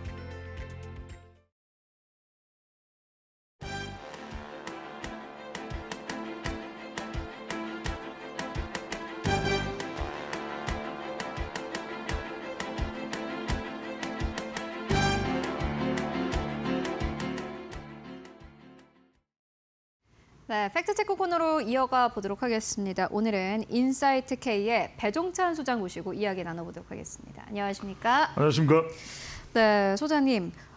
일단 뭐 최근 들어서 여러 가지 노이즈들 많이 나오고 있습니다. 미국도 그렇고 한국도 그런데 보니까는 이제 4월 2일 상호관세 부과를 앞두고 있는 상황이고 여기에 네. 대한 노이즈도 있고요. 그렇죠. 그리고 무엇보다 이제 미국의 경제 지표에 좀 많이들 주목을 하고 있는데 PC 지표에 주목을 하고 있더라고요. 전체적인 상황도 어떻게 보십니까? 그렇죠. 아무래도 이제 제가 말씀드렸습니다만은 짧게는 뭐 2분기겠지만 맞아요. 예. 길게는 3분기까지 계속 말씀드렸죠. 트럼프 대통령의 입에 좌우되는 상황이 계속 진행될 것이다. 네. 그래서 너무 여기에 저는 일희일비할 이유가 없다. 네, 이거는 일어날 수밖에 없는 현상이고 예견됐던 것이고 네. 그래서 상호관세라는 게 사실 기준이 없잖아요. 그러니까 현대 정의선 회장과의 그 백악관 브리핑에서 어떤 얘기를 하냐면 나라마다 다를 수도 있다. 이렇게 이야기를 하고 있거든요. 그러니까 이 관세 4월 2일 모든 국가 대상으로 해서 상호관세가 부과될 건데 이것도 달라질 수가 있는 거예요. 어떤 나라는 좀 어떻게 저떻게 그러니까 발표돼봐야 하는 겁니다. 다음 주 가봐야 하는 거예요. 그러니까 2년 내 관세로 1조 달러 수입. 지금 트럼프 대통령의 여러분들 그걸 아셔야 됩니다. 경제적인 목적과 정치적인 목적은 두 개다. 하나는 뭐냐면 경제적인 것은 미국의 채무, 미국의 빚을 최소화하는 거예요. 그래서 미국 국민들이 역사적으로 기억할 때 미국의 경제 문제를 빚 문제를 깔끔하게 해결한 대통령. 그다음에 정치적으로는 뭐다? 노벨 평화상이에요. 그러니까 전 세계의 전쟁을 하여튼 우리가 보도될 만한 전쟁을 없애는 거죠. 중동, 그다음에 유럽, 또 동북아. 바로 여기에 북한이 포함되는 거죠. 그러니까 어떤 이런 평화 체제를 구축을 하면서 스웨덴 할리먼에 추천이 되는 거죠. 노벨 평화상, 트럼프. 이게 이제 본인이 원하는 겁니다. 왜냐하면 미국 대통령 중에서는 이 평화상을 받은 사람이 한 4-5명밖에 안 돼요. 오바마도 받았습니다. 지미 카터도 받았습니다. 그러니까 이제 본인도 받겠다. 주로 이제 민주당 대통령이 받았죠. 지미 카터, 오바마 다 민주당이니까 공화당 내가 받겠다. 이 생각을 하고 있는 것이거든요. 그러니까 여러분들이 그런 면에서 굉장히 좌충우돌하고 하는 현상이 적어도 2분기, 좀 길면 3분기까지 계속될 수밖에 없다. 이거 반드시 기억하셔야 돼요. 그래서 지금 일단은 개인 소비 지출인데 여러분들이 지금 트럼프 대통령의 머릿속에는 미국 주가가 좀 출렁이는 것도 알고 있어요. 그다음에 인플레이션 우려 다 알고 있어요. 근데 이제 개인 소비 지출로 가보면 지금 보면 시장 전망치가 이제 미국 현지 시각으로 28일 발표가 될 텐데 1월 대비해서는 0.3% 올라가고 그는 소비 지출도 마찬가지입니다. 그러니까 큰 부담을 가질 만한 사안은 아니다. 그러니까 이제 인플레는 이야기는 하고 있습니다만 아주 심각할 정도는 아니다. 또 관세로 인해서 가격이 올라가면 어떡하냐. 이것도 실제로는 소비자한테 전달될 때는 이 가격이 조절될 가능성이 상당히 있어요. 그래서 그런 부분들에 주목을 해볼 필요가 있겠습니다. 네, 알겠습니다. 맞습니다. 소장님께서는 사실 이제 트럼프 대통령이 취임했을 그 당시 앞으로 이제 약간의 좀 노이즈가 앞으로 당분간은 생길 것이다라고 전망을 해주신 바 있는데 실질적으로 지금은 어떤 혼란의 시대인 것 같고요. 그리고 무엇보다 이제 주식시장에 투자하시는 분들이 가장 좀 어려울 것 같다라는 생각이 듭니다. 보니까는 M7 기업들이 전반적으로 그렇죠. 좀 하락세가 나오더라고요. 그러니까 여러분들 이렇게 보면 될 것 같아요. 트럼프 대통령의 이 2기 트럼프 트레이드의 초반에는 M7은 Mal-efficient 7, Magnificent 7이 아니라 Mal-efficient 7이 될 가능성을 배제할 수가 없습니다. 왜? 좌충우돌하는 이 시기에는 M7 쪽에 신경이 그렇게 가 있지 않을 수도 있는 겁니다. 그래서 그런 부분들을 여러분들이 일단은 염두에 둘 필요가 있는 거죠. 하지만 결과적으로는 이른바 중국 굴기를 누를 수밖에 없거든요. 그러니까 지금 나오는 현상을 보면은 M7이 별로 안 좋아요. 이른바 배트맨이죠. 이 부분입니다. 7개 기업의 이니셜을 따면 여기에 테슬라도 들어가고 엔비디아도 들어가고 여러분들 생각할 때 서학 개미들이 집중 투자하는 게 다 들어가요. 그러니까 지금 안 좋다 이렇게 생각하니까 그럼 다 빠져야 된다. 이런 관점은 좀 다를 겁니다. 그러니까 이 상황에서는 썩 좋지 않지만 시간이 점점 지나면서는 미국은 어쨌거나 간에 빅테크가 가지고 있는 풍부한 자본 그걸 통해서 로봇, 휴머노이드, 그다음에 바이오 이런 쪽이 성장하면서 점점 더 AI 반도체 쪽도 그렇고요. 이렇게 성장할 수밖에 없는 구조다. 여기에서 중국이 치고 올라오는 것은 트럼프 대통령이 누른다. 이렇게 보면은 시간은 좀 걸리지만 점점 더 이 트럼프 트레이드 후반으로 가면서 내년, 후내년 점점 조금씩 성장할 수밖에 없는 구조예요. 그러니까 결국 여러분들이 성장주를 빠뜨릴 수는 없다. 그런 점에서 자꾸 지금 뭐 그런 이야기들 많이 합니다.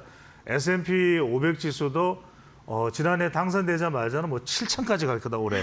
그런 이야기 나왔습니다만 지금 6,200으로 하향하는 상황도 나오거든요. 분명히 지표 조정은 있을 수밖에 없다. 하지만 그럼에도 불구하고 이런 전반적인 상황을 트럼프 대통령이 모르고 움직이느냐? 그렇게 보이지는 않아요. 왜냐하면 러틀닉 상무장관이나 벤센트 재무장관 이런 상황들을 보면 이런 부분들을 염두에 두지만 스타일 자체는 굉장히 거친 트럼프 스타일이다. 그런 점에서 우리가 M7을 그럼 다 빼야 되느냐? 그런 게 아니라 약간의 우리가 포트폴리오 조정을 해가면서 이런 부분들은 계속 선순환 구조로 가져갈 필요는 있을 걸로 보이는데 이 상황에 그래서 반대급부로 중국의 이른바 중국판 M7은 상당히 좋아요. 그래서 그런 점들은 여러분들 그냥 참고로 함께 좀 볼 필요는 있을 것으로 보입니다. 네, 알겠습니다. 사실 M7 기업들이 지난 2년 동안은 주인공이긴 했습니다. 약간의 조정 구간을 거쳐가고 있는 상황이고 다만 성장 스토리만을 생각을 해봤을 때는 여전히 뭐 훼손된 스토리는 없는 것으로 보여집니다. 다만 그 가운데서도 긍정적인 부분을 좀 찾아보자면 한국의 반도체 기업들은 그래도 최근에 미국 기업들 대비해서는 더 긍정적이지 않을까 하는 그렇죠. 생각도 들거든요. 그렇습니다. 제가 거듭 말씀드렸습니다만 삼성전자가 위기설이라는 것이 위기로 현실화되는 것보다는 이 위기설을 통해서 재정비될 가능성이 높다. 그 말씀을 드렸어요. 네. 그래서 좀 이제 우리가 뭐 한미반도체도 그렇고 SK하이닉스도 그렇고 삼성전자도 그렇고 이 반도체 여전히 아직까지 DDR4라든지 그다음에 NAND 플래시는 우리가 가지고 있는 큰 장점이 있고 최근에 조금 교체 주기도 됐어요. 왜? 저도 지금 노트북 한번 바꿔볼까 이런 생각이 들 때도 들기도 하거든요. 왜냐하면 이런 시기에 좀 굉장히 할인 판매를 하기도 했고 실제로 중국 같은 곳에서는 그런 노트북이라든지 PC를 교체하는 것에 대해서 지원도 나오고 있습니다. 지원도 해주는 정책이 있어요. 그런 걸 통해서 기존에 메모리 반도체가 좀 이 선전하고 수요가 늘어나고 있는 그런 현상을 보면 우리가 KRX 반도체 지수는 좋다. 이런 거 지표들을 좀 보실 필요가 있어요. 그래서 너무 우리가 비관적으로 볼 이유가 없다. 오히려 미국 같은 경우에는 M7이 주춤하고 있는 그 연장선상에서 그렇다고 해서 이들이 상당히 지난해 큰 폭으로 오르지 않은 건 아니란 말이에요. 엔비디아도 그렇고 그런 상황에서 필라델피아 반도체 지수는 지난해 대비 한 8% 이상 하락한 점이 있다. 조금 많이 올랐기 때문에 우리가 PER로 보거나 PBR로 보더라도 조금 정체되는 그런 시기는 불가피해 보이는 거죠. 그래서 어떤 말씀을 드리냐. 결과적으로는 삼성전자도 계속해서 자사주도 사서 일부 소각은 하고 또 일부는 보유도 하고 있습니다. 그런 상황들을 본다면 조금 우리가 이런 관점에서 이른바 금방 뭐 7만 전자, 8만 전자로 가지는 못할 거예요. 근데 올라갔다가 또 차익 실현되면서 개인들이 최근에는 또 매도 물량을 많이 쏟아내고 있죠. 그런 관점에서 보면 제대로 좀 체질 정비를 하고 있느냐, 삼성전자가. 이런 부분들. 또 반도체 관련주 중에서 또 설계나 팹이나 또 이런 쪽 부분들은 상당히 우리가 또 앞으로도 지원이 많이 있을 수밖에 없는 부분입니다. 그래서 이런 부분들은 조금 중장기적 관점에서 우리가 그래도 한국 반도체의 경쟁력이 있다. 또 트럼프 대통령이 중국을 계속 하웨이는 계속 누르고 있잖아요. 맞습니다. 샤오미도 누르고 있어요. 그런 누르고 있는 상황 속에서 그래도 우리가 일단 반사적인 이익을 가져갈 수 있는 분야는 자동차와 그리고 또 반도체일 수 있다. 그러니까 정의선 회장이 그걸 또 영어로 원고를 또 다 준비했어요. 유창해요. 그러니까 트럼프 대통령이 그냥 만면의 미소를 띕니다. 그러면서 봐라. 루이지애나에 지금 렌트리 주지사가 너무 좋아하고 있잖아. 내 친구다. 루이지애나에 현대제철이 들어오지 않냐.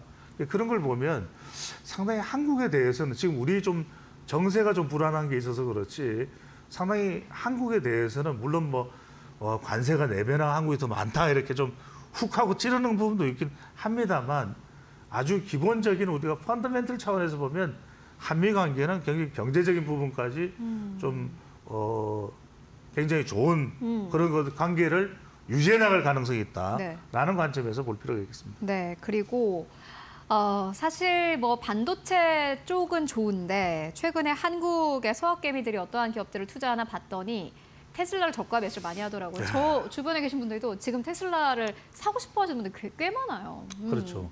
자, 이 부분은 여러분들 제가 두 가지로 나누어서 보고 먼저 결론을 말씀드리면 저는 포트폴리오의 비중은 좀 조절할 필요가 있다.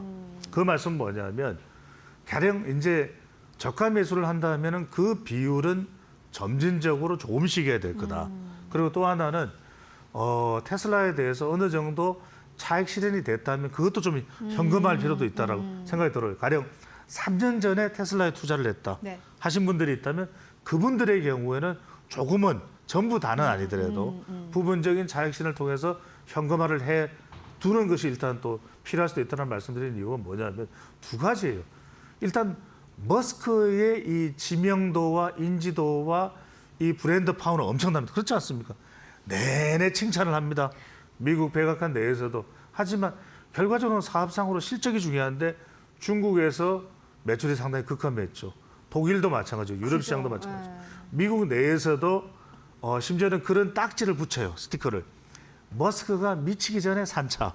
그다음에 중고차 매물량도 상당히 많이 나옵니다. 그런 걸 본다면 어떤 말씀이냐? 분명히 테슬라의 향후 상품 가치는 분명히 있습니다. 또 이제 완전 자율주행을 하느냐라는 부분, 인도 시장에 얼만큼 진출을 할 수 있느냐는 부분. 근데 지금 너무 많은 게 머스크의 경우에는 지금 노지, 정부 효율 쪽에 가 있어요. 그래서 이런 면에서는 여러분들이 이게 2년, 3년 뒤를 생각한다면은 테슬라에 대한 기대는 분명히 가지고 있어도 좋다. 다만 지금 저가 매수라고 해서 내 포트폴리오의 3분의 1을 테슬라로 채운다. 절반을 채운다. 요건 좀 더 여러분들이 좀 신중하실 필요가 있다는 말씀드립니다. 왜? 우리가 얕잡아 봤었던 BYD 같은 경우에 그렇죠. 그 경쟁력이 엄청납니다. 더군다나 딥시크를 탑재를 하게 되는 경우에 더 빨리 완전 주행 쪽으로 가까이 갈 수 있는 것은 BYD 같은 경우에 더 길이 열려 있죠. 유럽 시장에서는 전 세계 전기차 판매량은 1위죠.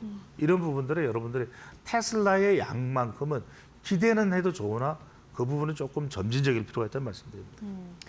그리고 사실 비아디 같은 경우에는 워렌 버핏이 또 이전부터 버크셔 해서웨이가 그 포트폴리오 비중을 높여갔던 기업 아닙니까? 그러니까요. 이럴 때일수록 또 버크셔 해서웨이의 포트폴리오가 더 각광을 받지 않나 하는 생각이 드는데요. 두 가지를 말씀드립니다. 이것도 이른바 새로운 투자 기법을 창시한 라지오의 이론에 보면 all weather strategy입니다. 사계절 전략이에요. 지금 벌써 더워요. 그러니까 뭐냐면 겨울만 대비하지 말고 여름, 가을까지도 가라. 그러니까 지금 주식도 있지만 금도 있고 또 ETF도 있고 또 채권도 있고 원자재도 있고 이런 부분들 좀 다양하게 포트폴리오를 구성한 게 필요하다. 국가별로도 미국이 지금 물론 우리 이 투자의 중심이겠지만 지금 미국이 좀 주춤하면 독일이나 유럽이나 이렇게 조금 눈을 돌리면 지금 독일, 이탈리아는 상당히 괜찮은 좀 추세가 또 예상된단 말이에요. 이런 부분들 또 워렌 버핏 방식은 조금 어떤 시점별로는 조금 현금화해서 다른 투자에 대한 준비를 하는 것도 필요하다는 말씀을 전달드립니다. 네, 알겠습니다. 지금까지 배종찬 소장과 함께 이야기 나눠봤습니다. 말씀 고맙습니다. 감사합니다.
마켓 무버입니다.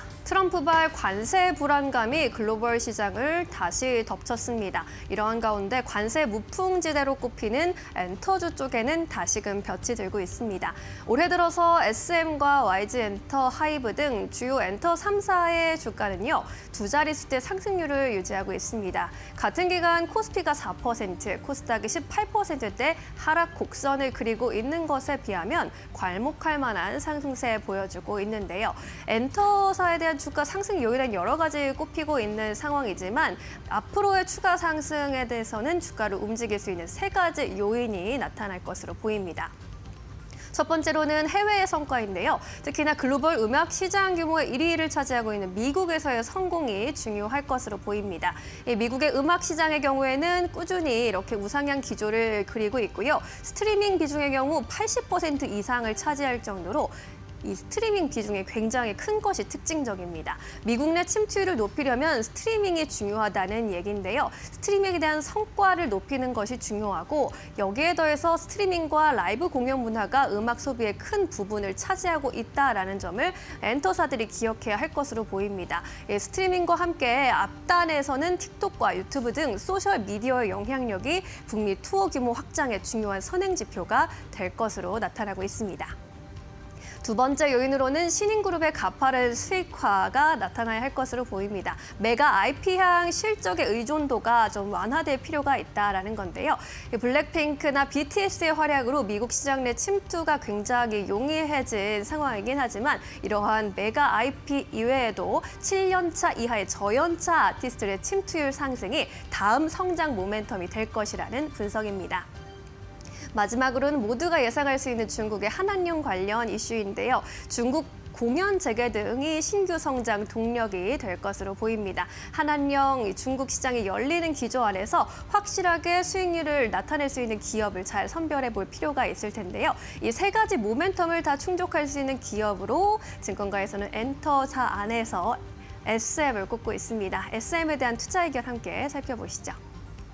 먼저 한국투자증권에서는 SM에 대해서 네가 알던 내가 아냐라고 전했습니다. 목표 주가 13만 원으로 끌어올렸고요. 포트폴리오 세대 교체로 저연차 비중이 빠르게 확대되고 있다라는 점에 주목을 했습니다. 에스파와 라이즈, NCT-위시, 하츠2하츠 등이 2분기에 출격을 또 앞두고 있는 상황이고요. 자회사 교통정리에 나서고 있습니다. 키이스트나 SM, CNC 같은 기업들을 좀 매각하고 있는 정리하는 움직임 확인이 되고 있는데 이로 인한 적자 개선 기대됩니다. 여기에 디어유의 연결 편입 효과까지 앞으로의 주가 상승 요인 많다고 보고 있습니다. IM증권에서도 비슷한 의견 내놓고 있습니다. 준비 구간은 끝났고 본격적인 성장 구간에 진입했다라는 평가인데요.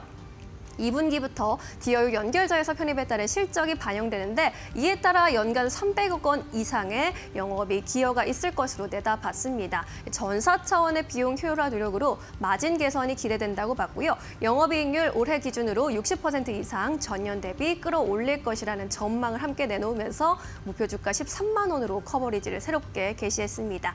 K-팝 기업들의 활약과 함께 앞으로 주가 측면에서도 따뜻한 봄이 더 찾아올 수 있기를 기대해 보셔도 좋겠습니다. 지금까지 마켓무브와 함께 하셨습니다. 네, 이어서 오늘 시장에서 핫한 기업과 이슈들 함께 만나보도록 하겠습니다. 오늘도 함께 해보도록 하겠습니다. 지시인포의 박근우 이사 모셨습니다. 안녕하십니까? 안녕하십니까? 네, 오늘은 시장 분위기 자체가 사실 어제만큼 힘은 없습니다. 오늘 양시장 하락세로 거래가 되고 있고 코스피가 낙폭을 더 키워가네요. 기관이 2천억 원 넘게 팝니다. 다만 좀 그나마 긍정적인 부분 찾아보자면은 외국인들의 매도폭이 오늘 시장에서 그래도 좀 줄어들고 있다라는 점은 긍정적으로 보여지는데요. 오늘 어떠한 이야기 해보면 좋을까요? 지금 바로 주제 만나보도록 하겠습니다. 정치랑 정책 관련주의 변동성이 커지고 있습니다. 어제부터 오늘까지 정치 테마주격으로 사실 움직이고 있는 상황인데 전략을 어떻게 세우면 좋을까 질문을 드려보도록 하겠습니다. 사실 정치 테마주에 대해서 이야기하기가 좀 조심스러운 부분은 있어요. 네, 왜냐하면 워낙 변동성이 크기 때문에 이게 좋아요, 나빠요라고 이야기하기는 좀 그렇고요. 그런데 이제 돈을 벌기 위해서라면 사실 굉장히 중요한 테마이기도 하고요. 어떻게 네. 보십니까? 전 테마주를 개인적으로 굉장히 좀 극혐을 하는 사람인데 유일하게 그 대선 테마는 무조건 해야 된다라고 얘기를 하고 있거든요. 왜 그러냐면 5년 만에 한 번씩 찾아오는 빅 이벤트이긴 한데 이게 어느 정도 시나리오대로 움직이거든요. 제가 이제 앞선 대선에 한 4번 정도 그 대선 테마주들의 움직임을 보면 다 이제 분석을 해봤었는데 평균적으로 정확히 일치를 하는 부분이 있습니다. 어떤 부분이 일치를 하냐면 이제 조기 대선 말고 이제 일반적인 대선을 말씀드리는 건데 1년 전서부터 이제 테마주들이 움직이기 시작해서 그 어떤 대정주들도 투표일 6개월 전에 최고점을 다 찍고 이제 투표일까지는 6개월 동안 내려가거든요. 근데 이번에 이제 그 정책 테마주 같은 경우는 좀 약간 특이한 경우죠. 이제 19대 대통령 때 똑같이 조기 대선이 있었죠. 이제 박근혜 대통령 그 관련돼서 이제 문재인 대통령 할 때 이제 조기 대선이 있었는데 그때도 60일 정도 일단 대선이 치러졌는데 그때의 어떤 그 테마주들의 흐름을 우리가 이제 관찰한다라고 하면 과연 조기 대선 때 관련주들 흐름이 어떻게 움직이는지 우리가 참고를 할 수가 있거든요. 화면 잠깐 보면서 말씀드려 보도록 하겠습니다. 자, 앞서서 제가 말씀드렸듯이 일반적인 대선이라고 하면은 최고가가 투표 당일 6개월 전에 다 형성이 되는데 이번에 이제 뭐 결과가 아직 나오진 않았기 때문에 이제 실질적으로 헌재 쪽에서 어떻게 결과가 나올지 모르기 때문에 만약에 조기 대선이 된다라는 전제 조건하에 말씀을 드려보도록 하겠습니다. 바로 전 문재인 대통령 때 이제 조기 대선 때 관련주들 흐름인데요. 그 전서부터 움직이기 시작하고 있었죠. 실질적으로는 그 다음에 조기 대선이 여기가 이제 박근혜 대통령 파면됐을 때가 이제 파란색 선에서 왼쪽이고요. 그다음에 오른쪽이 문재인 대통령 당선됐던 조기 대선 투표일입니다. 일단은 고점은 실질적으로 이제 한 60일이니까 한 파면되고 나서 한 20일 안 되는 전후에서 이제 고점을 잡혔어요. 제가 봤을 때 이게 이번에 만약 혹시라도 조기 대선이 된다라고 하면 똑같은 흐름이 나올 거라고 생각을 하고 있거든요. 하지만 아직 뭐 헌재에서 어떤 인용이나 탄핵이 결정이 안 됐기 때문에 조금 조심스러운 부분이긴 합니다만은 된다라고 하면은 저는 뭐 일단 후보는 사실 뭐 야당 쪽에서는 여당은 이미 좀 약간 안개 속이긴 합니다만 야당 쪽은 정해져 있기 때문에 관련주들 그래도 조금 일단 포트에 담아서 일단 큰 5년마다 한 번씩 찾아오는 이번은 5년은 아니긴 합니다만은 큰 테마에 좀 약간 편승하는 것도 나쁜 전략은 아니다 이렇게 말씀드리도록 하겠습니다. 너무 모호해요. 나쁜 전략은 아니다. 이거는 저도 네. 말할 수 있을 것 같은데. 아니 그리고 오늘 보니까는 이제 이재명 대표가 한 발언들 때문에 관련주들이 네. 움직이고 있고 이게 단순히 뭐 모듈 주택이 필요하다 이래서 올라가는 게 아니라 사람들 심리가 분명히 반영이 되어 있는 네, 맞습니다. 그러한 트렌드를 그런 말이에요. 어떻게 네. 보십니까? 지금 굉장히 안타까운 일이긴 합니다만은 그래도 주식을 하는 데 있어서 이제 관련주, 수혜주를 찾는 거 어떻게 보면 당연하다라고 할 수 있는데 지금 이제 역대 최고 산불이라고 얘기를 하잖아요. 맞아요. 근데 그 전에 이제 강원도에 비슷한 산불이 있었었거든요. 그것보다 이제 피해가 넘어섰기 때문에 최대 산불이라고 얘기를 하는데 그럼 그때 강원도 때 과연 이러한 관련주들이 어떻게 움직였는지 한번 살펴볼 필요성이 있는데 사실 크게 움직이지 않았습니다. 지금 현재 대장주는 일단은 뭐 생태계 보건 관련돼서 이제 자연과 환경이 일단 상한가를 들어갔고 와. 그 뒤에 이제 주택 관련 어떤 그 임시 주택 관련된 기업들이 조금씩 움직이긴 합니다만은 저는 자연과 환경은 사실 윗방향을 조금 열어 놓을 수 있다라고 하는데 이미 뭐 상한가를 문을 닫았기 때문에 그러네요. 이거를 뭐 살 수도 없고 만약에 내일 시초가를 산다라고 하면은 리스크를 굉장히 크게 감수를 해야 되거든요. 그래서 제가 말씀을 드리면 이렇게 뭐 지금 그 경남 산불과 관련된 어떤 이런 부분보다도 어떤 대선과 관련된 인맥주, 정책주를 사는 게 그래도 제가 봤을 땐 지금 엄청 많이 올라 있기 때문에 윗방향 크게 열려 있지는 않거든요. 하지만 반드시 수익이 나올 수 있는 구간은 충분히 남아 있는 상황이라고 말씀을 좀 드려보도록 하겠습니다. 알겠습니다. 정책 관련주 함께 만나보고 왔습니다. 그렇다면 오늘 시장에서도 주목할 만한 이슈들 어떤 것들이 있을까요? 이어서 신민용 앵커가 전해드립니다. 마켓 무버입니다. 국내 증시에서 2차 전지주의 변동성이 다시금 커지고 있습니다. LG 에너지 솔루션 이번 주에 급등세를 펼치기도 했지만 다시금 하락 전환하는 변동성 큰 모습을 보여주고 있는데요. 2차 전지 쪽에는 단기적으로 공매도라는 이슈가 다가오고 있습니다. 3월 31일부터 재개되는 공매도 관련해서는 2차 전지주 관련 투자자 여러분들은 꼭 잘 알고 계셔야 할 것 같은데요. 일단 대차 잔고 비중, 즉 주식을 빌리고 아직 상환하지 않은 물량, 공매도성 대기 물량 같은 경우에 2차 전지 쪽에 이 비중이 좀 높게 나타납니다. 1위에서 4위까지 줄줄이 2차 전지주가 포진되어 있는 모습을 확인하실 수 있는데요.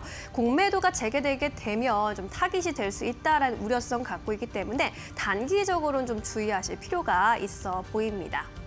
이런 가운데 요즘에 개인 투자자들의 투심이 다 2차 전지 쪽으로 좀 이동하는 움직임이 포착이 되고 있습니다. 2차 전지를 2배로 추종하는 코덱스 2차 전지 산업 레버리지 ETF 같은 경우에 최근에 개인 투자자들을 중심으로 거래량이 급증하고 있습니다. 3개월간 하루 평균 거래량이 1,396만 주를 넘어섰는데 지난 1년간 평균보다도 높은 수치였습니다. 개인 투자자들 올해 들어서 446억 원을 이 ETF를 순매수하는 움직임 나타내고 있는데요. 중장기적으로는 흐름이 좀 양호해야 할 텐데 다행히 증권가에서는 중장기적인 흐름은 좀 긍정적으로 바라보고 있습니다.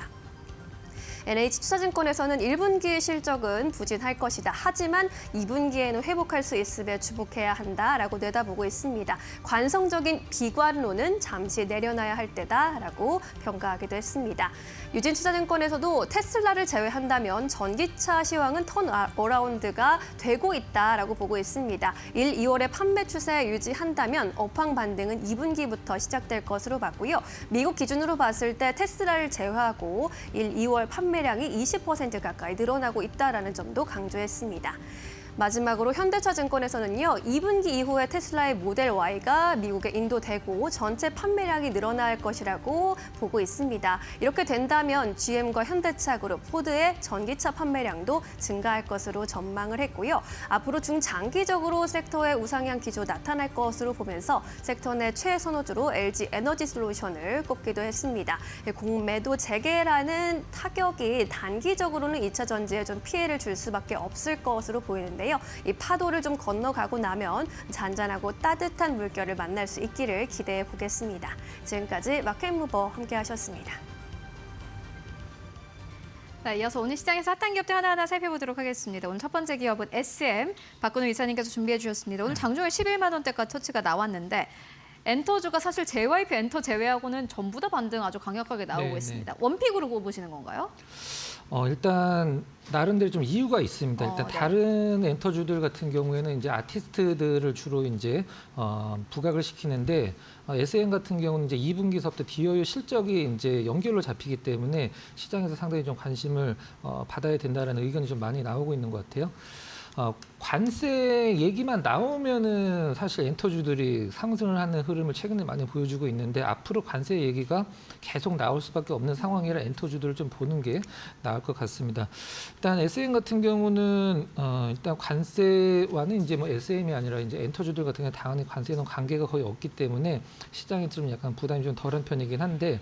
앞서서 이제 잠깐 말씀드렸듯이 다른 엔터주들은 이제 누구누구가 복귀를 한다, 누구누구가 공연을 한다, 월드 투어를 간다 이런 얘기가 이제 주종이긴 합니다만은 SM 같은 경우는 사실 일단 실적적인 측면을 시장에서 많이 좀 부각을 시키고 있는 상황이에요. 그 부분 잠깐 좀 설명을 드리면 DOU 지분을 최근에 좀 올렸죠. 맞아요. 기존에 네. 33%에서 45%를 올리면서 일단 올해 이제 2분기서부터 이제 4, 5, 6 월 2분기서부터 이제 연결 실적으로 편입이 되기 때문에 지배주주 순이익이 상당히 좀 올라갈 것 같고요. DOU가 실적이 뭐 사실 괜찮죠. 뭐 300억 내외 250억 이 정도 나오는 기업인데 나름대로 SM의 어떤 실적에 많은 좀 보탬이 될 거라고 생각을 하고 있고요. 아티스트들을 보면은 뭐 하이브의 뭐 BTS나 뭐 여러 가지가 있긴 합니다만 이제 SM 같은 경우는 지금 이제 우리가 흔히 얘기하는 세대 교체를 하는 딱 중간 과정으로 이제 보시면 될 것 같아요. 약간의 좀 약간 연차 아티스트들의 연차가 좀 오래된 쪽이 군대를 가는 쪽도 있고 이제 새로 이제 신규로 커나가는 주니어들이 이제 기대를 많이 받고 있는데 NCT는 사실 그냥 NCT 하나만 있는 게 아니라 굉장히 많죠. NCT 같은 경우는 그래서 NCT 위시 그다음에 에스파 뭐 하우츠드 파츠 그다음에 마크 이런 아티스트들이 올해 이제 2분기 음반을 발매할 예정으로 되어 있는데 특히 또 에스파의 어떤 음반 발매가 가장 기대가 되는 상황이라고 보시면 될 것 같아요.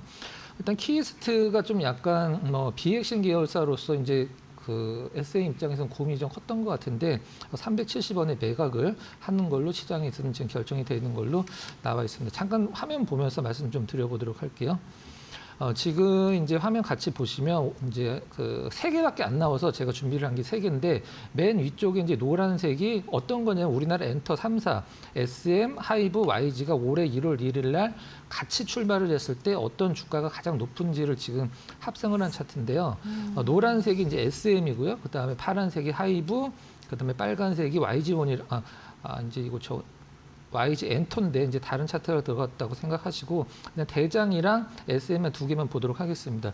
지금 주가 상승으로 봤을 때 과거에 이제 사실 엔터주들이 작년 가을서부터 움직였는데 올해 흐름만 보면은 지금 고점 돌파한 종목이 거의 없거든요. SM이 이제 고점을 많이 돌파를 해서 위쪽 이제 매물대가 없는 상황인데 하이브는 아직 그 2월 말에 형성됐던 고점은 파란색 선이 하이브입니다. 넘지를 못했죠. 그럼 실질적으로 YG 엔터의 어떤 주가 흐름을 보면 작년에 9월 달서부터 모든 엔터주들이 근데 실질적으로 움직이면 같이 움직이기 때문에 가장 좀 약간 대장주인 하이브가 계속적으로 움직임을 줘야지 나머지 엔터주들이 따라 움직이는 흐름이 나오거든요.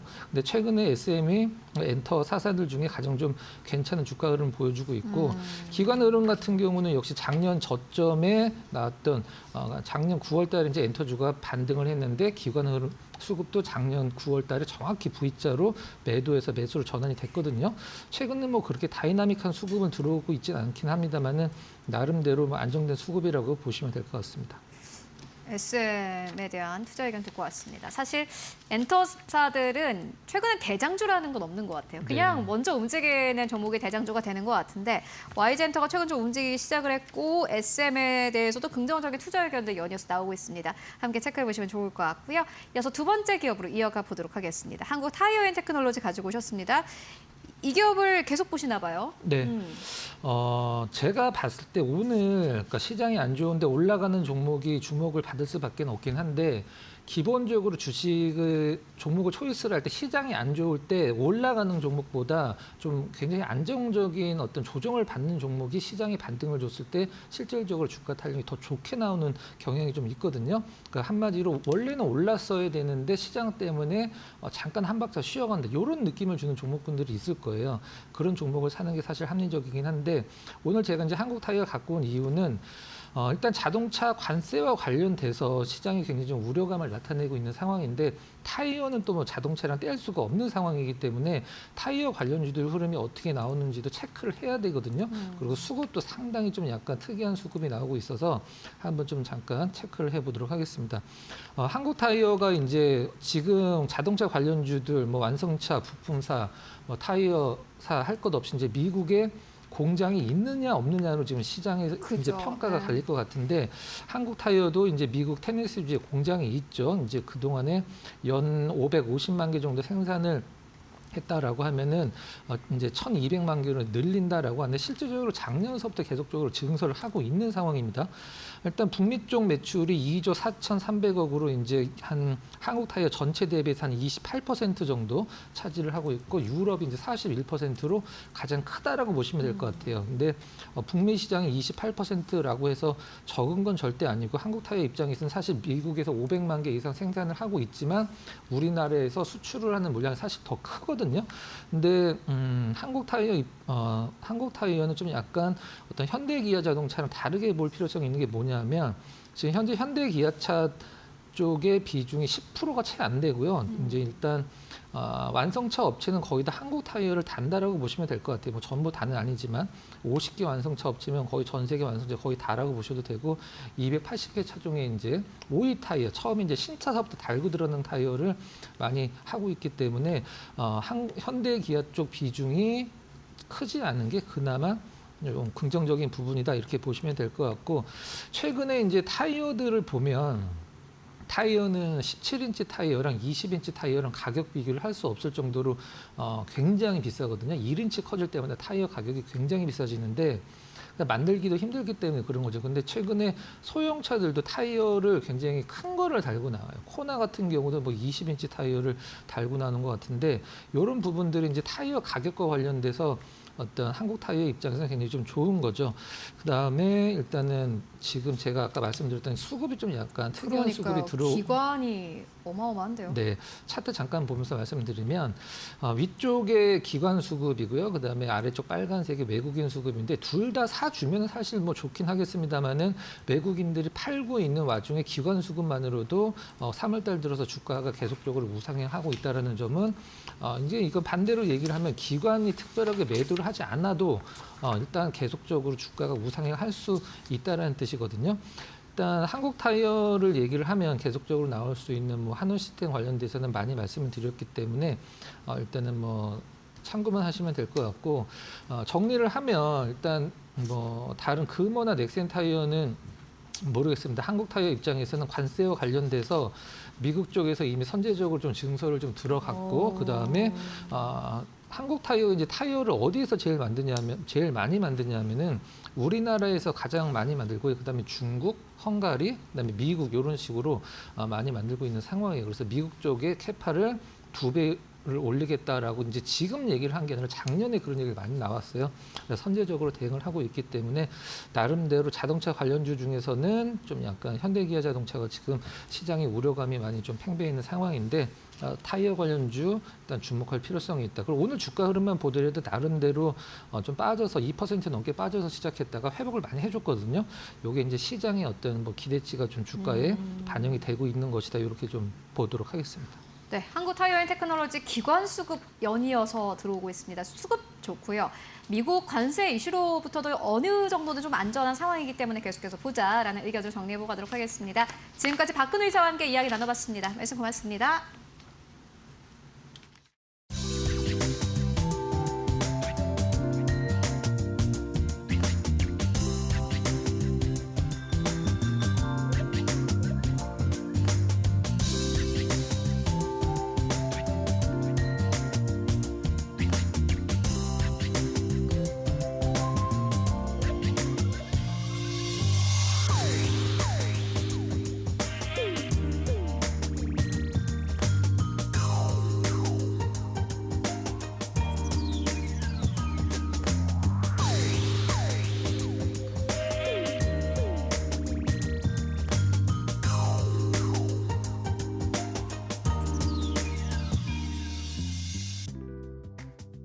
네, 마감 전략 세워보도록 하겠습니다. SK증권 2000 PB센터로 가보도록 하겠습니다. 서영훈 차장 연결되어 있습니다.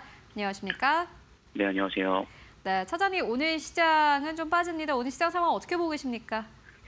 네, 오늘 뭐 미국 증시의 영향을 좀 받으면서 시장에 좀 조정이 좀 나오는 모습이다라고 볼 수 있겠고요. 특히나 지금 미국에서 관세 얘기가 나왔을 때 현재 지금 반도체 쪽에 대해서 중국과 관련된 거래가 좀 불가능할 것이다라는 우려감들도 좀 반영이 되고 있는 상황이고요. 특히나 자동차 관세에 대한 부분들도 최근 현대차의 투자로 인해서 뭐 예외 적용될 것이다라는 기대감이 무너지면서 자동차 관세가 부과될 수 있다라는 우려감들과 함께 더불어서 자동차 섹터를 중심으로 해서 오늘 코스피와 코스닥 시장 모두 좀 하락하는 모습들을 좀 보여주고 있는 상황입니다. 현재 수급적인 흐름들을 보면 뭐 여전히 외국인들이 오늘은 좀 매도가 나오는 모습이고요. 다만 현물 쪽에서는 좀 제한적인 매도세가 이어지고 있고 선물 시장에서의 매도가 전반적으로 흘러가고 있는 상황 속에서 시장의 좀 변동성이 좀 늘어날 것으로 예상이 좀 되고 있는 상황입니다. 뭐 코스피 지수가 현재 2,600선은 아직은 좀 지켜주고 있는 상황이기 때문에 지지 여부를 좀 체크를 해나가 보면서 대응 전략을 세워 나가야겠습니다만 현재 이 관세에 관련된 이슈로 인해서 시장의 상승은 당분간 좀 어려울 것으로 예상이 되고 있고 여전히 좀 좁은 박스권에서의 등락이 계속 이루어질 가능성이 높다라고 좀 전망을 하고 있습니다. 네, 그렇다면 이러한 시장 상황 속에서 보시는 기업 있으실까요? 네, 지금 관심 있게 보고 있는 종목은 현재 지금 대한전선 좀 보고 있고요. 지금 현재 대한전선 같은 경우에는 오늘 역시 뭐 마찬가지로 좀 조정을 좀 받았습니다만 트럼프 관세와 관련해서 구리값 상승에 대한 부분들이 이어지고 있다라는 점을 감안해 본다라면 관세에 대한 부분들에 있어서는 좀 더 자유로울 수 있을 것으로 예상이 좀 되고 있습니다. 그러한 것들이 좀 기대감이 좀 반영이 되면서 기관 수급들이 좀 강하게 좀 들어오고 있다라는 점 감안해 볼 수 있겠고요. 최근 최근 K전력인프라 쪽에 대한 수주 잔고가 25년도부터 좀 수주 잔고가 30조 정도 좀 발생될 것이다라는 얘기가 나오고 있는 만큼 이에 따른 기대감들이 좀 반영될 수 있지 않을까라는 점에서 관심 있게 살펴보시면 좋지 않을까라고 말씀을 좀 드릴 수 있겠습니다. 관세 이슈도 있고 오늘 시장의 조정을 좀 이용해서 대한전선 보자라는 의견으로 정리해 보도록 하겠습니다. 말씀 고맙습니다. 네, 감사합니다. 네, 목요일 정규장 마감 동시효과 구간에 들어와 있는데요. 이제 마감의 기술로 이어가도록 하겠습니다. 최영지 전문가 제 옆에 모셨습니다. 어서 오세요. 안녕하세요. 네, 안녕하세요. 역시나 트럼프 관련해서는 과도한 낙관론 좀 경계해야 한다라는 생각이 많이 드는 하루였던 것 같습니다. 오늘 시장 어떠셨나요? 네, 역시나 관세 이슈가 정말 어려운 것 같습니다. 여러 가지 불확실한 경제 상황 속에서 관세 부과에 대한 예고가 또다시 나오게 된 건데요. 특히나 우리가 가장 우려했던 자동차 관세에 대한 내용이었습니다. 밤사이에 미국에서는 트럼프 대통령이 4월 3일부터 외국산 자동차에 25% 관세를 부과하겠다라고 발표를 했는데요. 주요 대상으로는 우리나라를 비롯해서 일본, 유럽, 멕시코, 캐나다산 자동차입니다. 아직까지 확실하지는 않지만 그럼에도 불구하고 4월 달에 관세 부과 가능성이 높아졌다라고 바라볼 수가 있고요. 이와 더불어서 미국 자동차 제조업 부흥과 연 1,000억 달러 세수 증가 목표를 발표하기도 했습니다. 아무래도 철강과 알루미늄 이후에 세 번째 품목별 관세 조치인데 사실 우리나라의 경우는 수출 국가이고 특히 자동차 수출이 품목 1위입니다. 그만큼 큰 타격이 예상이 되는 상황인데요. 수치적으로 말씀을 드리자면 일단은 자동차 작년 기준으로 수출액만 해도 347억 4,400만 달러입니다. 우리나라 돈으로 51조 원 정도라고 볼 수가 있는데요. 그중에서 대미 수출이 27%나 차지를 하고 있습니다. 정말 극단적이게 바라봤을 때 대미 수출을 위주로 급감을 하게 된다면은 10%에서 20% 정도는 수출액이 감소할 가능성이 높다라고 바라볼 수가 있습니다. 현대차의 경우에도 굉장히 미국에 대한 의존도가 높은데요. 수출 기준으로 118만 대 정도 수출을 하고 있는데 그중에서 54%가 미국에서 발생을 하는 거고요. 기아의 경우도 101만 대가 수출을 하고 있는데 그중에서 38%가 미국에 해당이 됩니다. 이렇듯 이번에 관세 부과에 따라서 우리나라 자동차 업계가 타격을 입는다면 아무래도 우리나라 코스피 시장의 경우 자동차 비중이 조금 높은 편인 만큼 코스피가 전반적으로 약세 흐름을 보일 가능성이 높다라고 생각을 하고 있습니다. 제가 이전부터 말씀드렸지만 철강이라던가 알루미늄 관세 또한 자동차 업계에 타격을 줄 가능성이 높다라고 말씀을 드렸었죠. 자동차 한 대당 철강 1톤 그리고 알루미늄 250kg이 들어간다. 대신에 그 이후에 원자재 가격이 올라가게 되면은 자동차 기업들이 그 부담을 이겨낼 수는 없다라고 말씀을 드렸습니다. 근데 거기에다가 이렇게 자동차 관세까지 부과가 된다면은 소비자들이 더욱더 지갑을 열기가 어려워지겠죠. 그런 만큼 자동차 업계들이 실적이 급격하게 악화될 가능성이 높다라고 바라보고 있습니다. 안 그래도 최근 들어서 현대차 투자 관련된 이슈가 있었잖아요. 그래서 바닥권에서 자동차 종목들이 좀 올라오는 흐름을 보인 만큼 지금 상황에서 보유하고 계신 분들이라던가 조금 보유하는 거를 고민하시는 분들이 많이 계실 것 같아요. 그런 분들이라면 4월 달에 관세 부과 이슈가 지난 이후부터 조금 고려를 해보시는 게 어떨까라고 말씀을 드리겠고요. 네. 이뿐만이 아니라 반도체 쪽도 사실 지금은 또 여러 가지 좀 고민거리가 생기겠죠. 자동차가 먼저 이제 관세 부과가 시작이 되면은 반도체도 당연히 피해갈 수 없는 상황이 찾아올 텐데 우리나라의 경우 이제 자동차와 더불어서 반도체 쪽도 수출 의존도가 굉장히 높은 국가인 만큼 그런 부분들도 염두에 두면서 바라봐야 될 것 같습니다. 이런 상황 속에서 저는 좀 어떠한 전략을 추구를 해야 되냐 고민하시는 분들 많이 계실 것 같은데 저는 사실 포트폴리오에 있어서는 자동차랑 반도체는 필수적으로 넣어야 된다라고 항상 말씀을 드리지만 지금 관점에서는 조금씩 보류를 하면서 4월 이후부터 접근해 보시는 게 낫겠다라고 생각이 들고 반도체의 경우에는 사실 좀 장기적인 관점에서는 저는 아무래도 우리나라 주력 산업이기 때문에 장기적으로는 우상향한다고 보고 있지만 올해는 조금 좋지는 않을 것 같습니다. 그래서 분할 매수 관점에서 접근해보는 전략을 좀 제시를 해드리고 싶고 그리고 수출 관련된 부분들 향후에 어떻게 변하는지도 우리가 지표를 꼼꼼하게 따져보면서 투자를 해야 된다고 생각을 하고 있어요. 그리고 현대차 그 투자 관련된 이슈도 조금 더 설명을 해드리자면 투자에 대한 것들도 나중에 장기적으로 봤을 때 비용 부담으로 작용할 수 있다는 것도 좀 생각을 해보시면서 보수적이게 바라봐야 되지 않을까라고 말씀을 드리도록 하겠습니다. 자동차에 대해서 우려를 좀 가져가야 한다라고 항상 좀 조언을 많이 해주셨는데 결국 우리가 우려했던 일이 벌어졌습니다. 당장 이제 자동차 관세가 4월 3일 0시 1분부터 부과가 되고요. 자동차 부품 같은 경우에는 한 달 정도 늦은 5월 3일 이전에 시행이 될 예정이라고 합니다. 앞으로 자동차주에 미칠 타격은 조금 더 좀 시간차를 두고 지켜볼 필요는 있을 것 같습니다.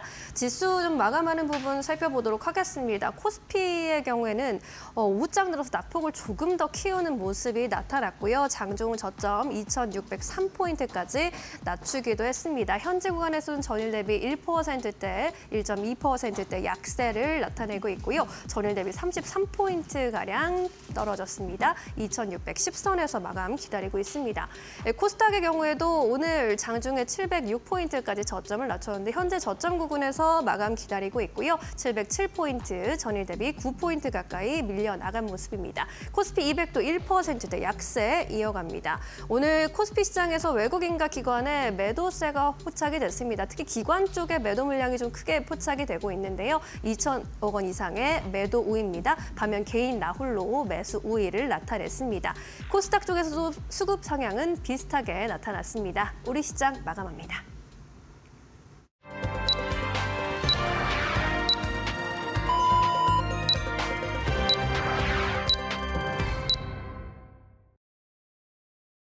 네, 3월 27일 목요일장 모두 다 마무리가 됐습니다. 여러분들 오늘도 고생 많으셨습니다. 오늘 한국 증시 양시장은 모두 다 시작부터 굉장히 불안했습니다. 간밤에 뉴욕 증시 3대 지수가 일제 하락하면서 거래를 마감을 했고 특히나 하락폭이 좀 컸습니다. 뉴욕 증시에서는 다우 운송 지수만 강보합 수준을 유지하면서 거래를 마감을 했는데요. 미국 쪽에서는 운송 쪽이 강했지만은 한국에선 반대로 운송 쪽이 약했습니다. 관세 부과에 대한 리스크가 있기 때문입니다. 특히나 어제까지 현대차 관련 기업들이 급등세가 나왔기 때문에 오늘의 낙폭은 더 컸습니다. 특히나 오늘 시장에선 테마 쪽이 아주 강했는데요. 지수는 어느 정도에서 마감했을까요? 바로 만나보시죠. 네, 오늘 코스피가 결국에는 2,610선마저 깨면서 거래 마감했습니다. 1.3% 하락세 2,607선까지 내려오면서 종가를 형성을 했고요. 오늘 코스닥 지수 1.2%대 하락세 707선에서 거래를 마감을 했습니다. 양 시장 모두 다 시간이 가면 갈수록 낙폭을 조금 더 키워가는 장세를 보여줬습니다. 그렇다면 오늘 시장 1위권부터 5위권까지는 어땠을까요? 함께 만나보시죠. 원달러 환율은 1,465원대에 머물고 있는데 외국인들의 수급은 좋지 않았습니다. 외환 시장이 곧바로 외국인 수급에 직결되는 것이 아니라 결국에는 이슈와 실적이 가장 중요한 장이기도 한데요. 오늘 삼성전자의 경우에는 0.65%의 상승세가 나왔습니다. 61,800원대, 여전히 61,000원대 위에서 거래가 되고 있고 오늘 시장에서는 61,800원대까지 고점을 높이면서 거래를 마감을 했습니다. 다만 SK하이닉스 같은 경우 3%대 조정이 나왔습니다. 오늘은 21만 원대를 이탈하면서 20만 7천 원대까지 내려가면서 거래를 마감을 했는데요. 엔비디아의 반도체가 중국으로 크게 물량을 수출하지 못할 수 있다는 우려감이 나오면서 관련주의 SK하이닉스가 함께 떨어졌습니다. LG엔솔은 1% 가깝게 하락세 35만 6천 원대까지 떨어졌고요. 다만 LG엔솔 같은 경우에는 이번 주 들어서 주가가 10% 가깝게 급등세가 나왔음에도 불구하고 오늘 시장의 조정은 깊지 않았던 것으로 보여집니다. 삼성바이오로직스 1%대 조정, 현대차가 오늘 좀 크게 조정받았습니다. 4%대 조정, 21만 원대까지 내려오면서 어제 또 종가였던 22만 원대를 이탈하면서 종가를 형성했습니다. 이어서 6위권부터 10위권까지를 함께 만나보시죠. 네, 6위권부터 10위권까지 기아의 경우에는 오늘 시장에서 3%대 조정, 97,900원대까지 내려가면서 역시나 마찬가지로 기아도 10만 원대를 이탈하면서 오늘 거래를 마감을 했고요. 셀트리온 2%대 조정, KB금융 1.9% 조정, 네이버가 좀 조정이 강했습니다. 3%대 조정, 197,800원대까지 내려오면서 네이버의 경우에는 20만 원대까지 깨진 모습 보여주고 있습니다. 특히나 소프트웨어 쪽으로 연초부터 주가 상승이 아주 가팔랐고요. 네이버, 카카오 같은 경우에는 앞으로 오픈 AI와 같은 빅 플랫폼과 함께 협업할 수 있다는 기대감이 나오면서 외국인과 기관의 수급이 들어왔습니다만 최근 들어서는 또 수급이 바뀌었습니다. 네이버를 연이어서 외국인과 기관 투자자들이 매도하고 있는 흐름을 보여주고 있습니다. 이어서 11위권부터 15위권까지를 함께 만나보시죠. 네, 11위권부터 15위권까지 한화 에어로스페이스 0.6%대 조정. 한화 에어로스페이스는 이번 주에 큰 조정을 뒤로하고 이제는 사실 급락은 나오지 않고 있는 상황이고요. 현대모비스 2%대 조정이었지만 오늘 양봉으로 거래 마감했습니다. 특히나 외국인들의 수급이 또 들어온 것이 특징이라고 할 수 있겠고 포스코홀딩스 2%대 조정, HD 현대중공업 3%대 조정, 신한지주의 경우는 약보합 수준에서 거래 마감했습니다. 이어서 코스닥 쪽으로 넘어가 보시죠. 네, 코스닥 1위권부터 5위권까지 HLB 제외하고 일제히 조정이었습니다. 알테오젠 2%대 조정, 에코프로 계열사들도 역시나 마찬가지로 오늘 시장의 조정을 피해가지는 못했습니다. 2%대 조정 나왔고요. HLB 쪽으로는 반발 매수세가 다시 한번 들어왔습니다. FDA 임상 결과 발표 후에 주가가 급등과 급락을 오고 가고 있는 HLB입니다. 레인보우 로보틱스 오늘 약보합에서 거래 마감했고 27만 3천 원대에서 이제 하락을 좀 멈춘 모습이고요. 이어서 6위권부터 10위권까지를 함께 만나보시죠. 6위권부터 10위권까지 삼천당장 1%대 조정, 휴젤도 1%대 조정, 클래시스는 2%대 조정이 나왔습니다. 오늘 코스닥은 전반적으로 좀 좋지 않았습니다. HLB를 제외하고는 주가가 전부 내렸는데 리가켄바이오 2.5%대 조정 나왔고요. 파마리서치 같은 경우는 그래도 다른 기업들 대비해서는 조정폭이 크지 않습니다. 특히나 어제 시장에서 주가가 급등세를 보였음에도 불구하고 오늘 1%대 조정에 그쳤고요. 33만 2천 원대까지 내려가면서 오늘 종가를 형성했습니다. 네, 지금까지 코스피 코스닥 마감 상황 함께 살펴보고 왔습니다. 네, 오늘은 아무래도 트럼프의 관세 발언에 대한 여파를 피해가지 못했습니다. 관세 무풍지대로 여겨지는 섹터의 상승세가 두드러졌는데요. 건설이나 엔터, 게임, 유통, 증권주의 오름세에 포착이 됐고요. 반면에 조선과 자동차, 철강, 제약업종은 약세를 면치 못했습니다. 계속해서 내일 시장 전략 세워가 보도록 하겠습니다. 금요일장이네요, 내일은. 어떤 전략 좀 가지고 대응해 보는 게 좋겠습니까? 네, 여전히 불확실성이 커진 만큼 경제 지표를 꼼꼼하게 따져봐야 된다라고 말씀을 드리고 싶습니다. 이번 주의 경우에는 경제 지표, 중요한 경제 지표들이 많이 발표가 되는데요. 오늘 밤의 경우 미국의 4분기 GDP 확정치가 발표가 됩니다. 이 부분에 주목을 해보시는 게 좋을 것 같은데 GDP의 경우에는 3번에 걸쳐서 발표가 됩니다. 속보치와 잠정치, 확정치로 발표가 되는데요. 속보치의 경우에는 예비 데이터를 통해서 발표가 되고요. 잠정치 는 일부 최신 경제 지표가 포함이 됩니다. 그리고 확정치가 공식이라고 생각하시면 될 것 같은데 네. 이번이 확정치가 발표가 됩니다. 시장에서 전망을 하는 거는 전기 대비 연율 2.3% 증가를 전망을 하고 있는데 이 부분과 부합하는지 먼저 확인을 하시는 게 좋을 것 같고요. 특히나 미국의 경우에는 소비가 굉장히 중요합니다. 소비 의존도가 높은 사업을 진행하는 기업들이 많이 있다 보니 이 기업들의 실적으로 이어질 가능성이 높기 때문인데요. 특히 소비 지표가 이번에 함께 발표가 되는데 미국 경제의 소비는 70%를 차지를 합니다. 그만큼 소비 흐름이 굉장히 중요합니다. 이 지표도 꼼꼼하게 따져보셔야 될 것 같고요. 내일 밤의 경우 PC 가격 지수가 또 발표가 되죠. 굉장히 중요한 물가 지표라고 몇 번이나 강조를 했었습니다. 연준에서 특히 꼼꼼하게 따져보는 지표인데 일반적으로 뭐 소비자 물가 지수는 좀 품목이 정해져 있지만 개인 소비 지출의 경우에는 진짜 소비자들의 소비 패턴들을 확인을 할 수 있는 지표입니다. 그래서 이게 전망치와 어떤지 확인을 해야 될 것 같은데 지금 시장에서 전망을 하는 게 전월 대비 0.3% 상승이고요. 근원 PC의 경우에도 동일하게 0.3% 상승 예상을 하고 있습니다. 현재 상황에서 사실 물가가 조금씩 둔화가 되고 있는 흐름이고 하지만 고용 시장이라던가 경제에 대한 부분들은 아직까지는 좀 성장세를 보이지 않고 있고 오히려 둔화되고 있는 상황입니다. 거기다가 향후에 관세 부과가 이루어졌을 경우에는 더욱더 경제 상황에 타격을 줄 가능성이 높은 만큼 경제 상황에 대한 것들을 우리가 꼼꼼하게 따져봐야 된다라고 말씀을 드리고 싶고요. 그리고 다음 주에 이제 공매도 재개를 앞두고 업종별로 차별화된 장세가 전망이 되고 있습니다. 장기적으로 봤을 때는 공매도가 재개가 됐을 때 아무래도 외국인 수급이라던가 MSCI 선진국 지수에 편입이 됐을 때도 긍정적인 부분들은 많이 있기는 합니다. 유동성도 더 풍부해질 가능성도 있는데요. 다만 이제 고평가돼 있는 2차 전지라던가 바이오 종목들 위주로 먼저 좀 주가 변동성이 크게 나올 가능성이 있습니다. 그래서 보유하고 계신 분들이라면 더욱더 주의가 필요하다 말씀을 드리고 싶고, 그리고 또 공매도가 재개가 될 경우에는 공매도 테마주들도 나오는 경우가 많이 있습니다. 그래서 의미 없이 그냥 공매도 영향에 따라서 주가가 크게 움직이고 그만큼 또 단기적인 접근을 하시는 분들도 굉장히 많이 있는데, 이렇게 명확한 원인이 없이 성장성 없이 움직이는 종목들은 되도록이면 접근을 하지 않으셨으면 좋겠다라고 말씀을 드리겠고요. 공매도 재개가 진행이 됐을 경우에는 저평가 종목이라던가 과대낙폭 종목이라던가 혹은 저 같은 경우는 이제 대형주들은 유동성이 풍부하잖아요. 이런 유동성이 풍부한 기업들이 더 공매도에 타격을 입을 가능성이 높다고 생각을 하고 있습니다. 이럴 때일수록 중소형주들 작년에 또 많이 낙폭 나온 종목들 위주로 우량한 기업들을 잘 편입을 시킨다면은 조금 더 성과가 있고 변동성을 대비할 수 있는 전략이 되지 않을까라고 말씀을 드리고 싶고요. 이런 전략적인 부분들은 제가 매주 설명을 해드릴 테니까 참고하셨으면 좋을 것 같습니다. 네. 공매도가 이제 3월 31일로 이제 코앞으로 다가온 상황인데, 공매도가 재개되게 된다면 물론 장점도 있겠지만 지금 2차 전지 바이오주 보유하신 분들은 좀 꼼꼼하게 체크해 보실 필요가 있겠고요. 낙폭이 좀 과대한 중소형주 위주로 우량한 기업을 선별해 보자라고 말씀해 주셨는데, 그렇다면 시초가 공략주로 어떤 종목 보는 게 좋겠습니까? 네, 오늘 코난 테크놀로지를 가지고 왔는데요. 아무래도 과대낙폭 종목을 또 말씀을 드렸었고, 그리고 최근 들어서 좀 수급이 들어오는 움직임이 보여서 코난 테크놀로지를 가지고 오게 됐습니다. 사업 먼저 설명을 해드리자면, 코난 테크놀로지는 인공지능 소프트웨어 전문 기업입니다. 그러다 보니까 뭐 딥시크 관련해서도 부각이 됐던 종목이기도 한데요. 최근에 거래량이 발생을 하면서 주가가 급등을 했었죠. 한 가지 이슈가 있었습니다. 바로 거대 언어 모델 를 출시한다라는 소식이 있었기 때문인데요. 이달 안에 출시가 될 걸로 보입니다.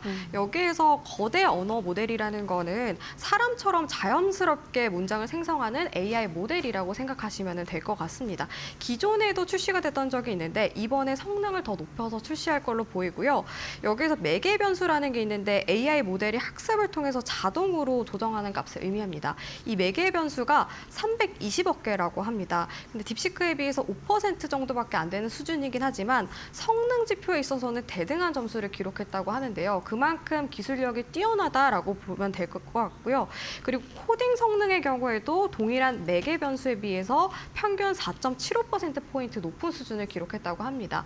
이전에 또 이 엔터프라이즈 10을 출시를 했던 적이 있는데 그때에 비해서 성능이 4.5%포인트나 향상이 됐다고 해요.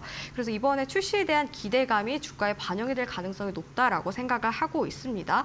그리고 이뿐만이 아니라 기존에 했던 코난 서치라던가 코난 와처 이런 사업 다각화를 통해서 앞으로도 성장세가 지속이 될 걸로 전망이 되고요. 거기에다가 저는 이제 매출에 대한 부분들이 굉장히 중요하다라고 생각을 하고 있습니다. AI 버블 이후에 사실 실적에 반영이 안 돼서 주가가 많이 하락한 종목들이 있어요. 근데 코난 테크놀로지는 실적이 꾸준히 개선세를 보이고 있는 상황인데요.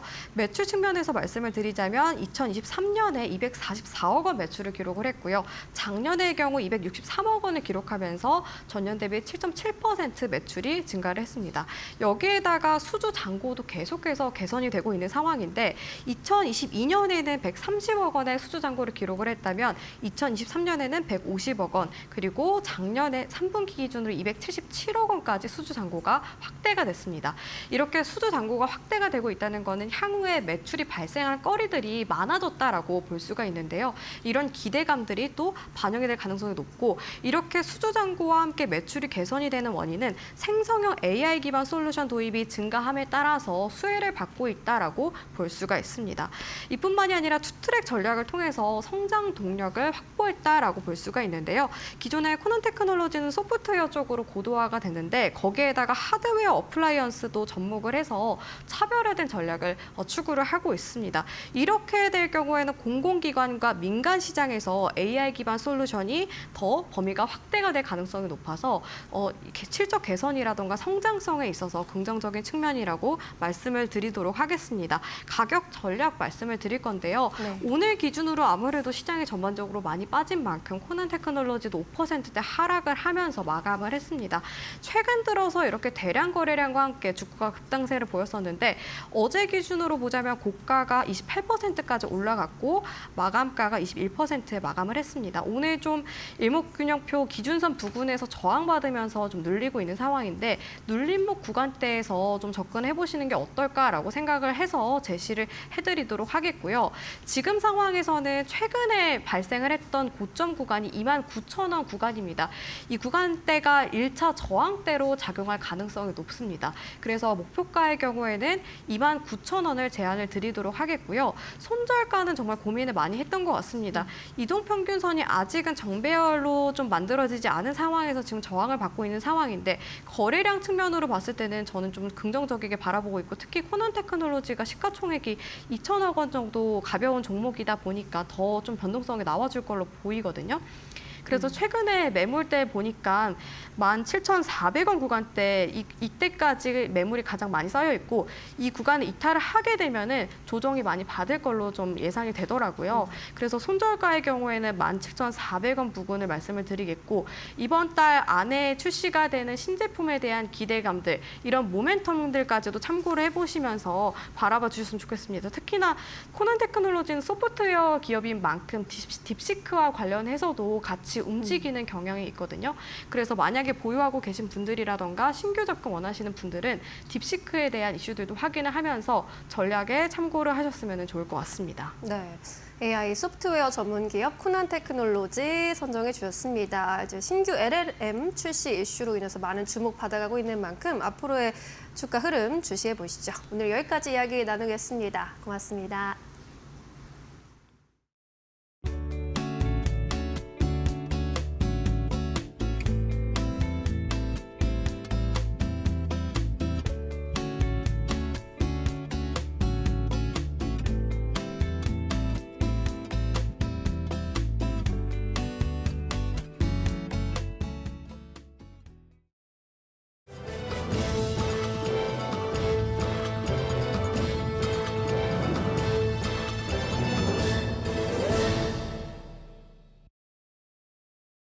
계속해서 이데일리 TV 뉴스 전해드립니다. 현대차 그룹이 약 80억 달러를 투자한 미국 조지아주 신공장을 준공하고 본격 가동에 돌입했습니다.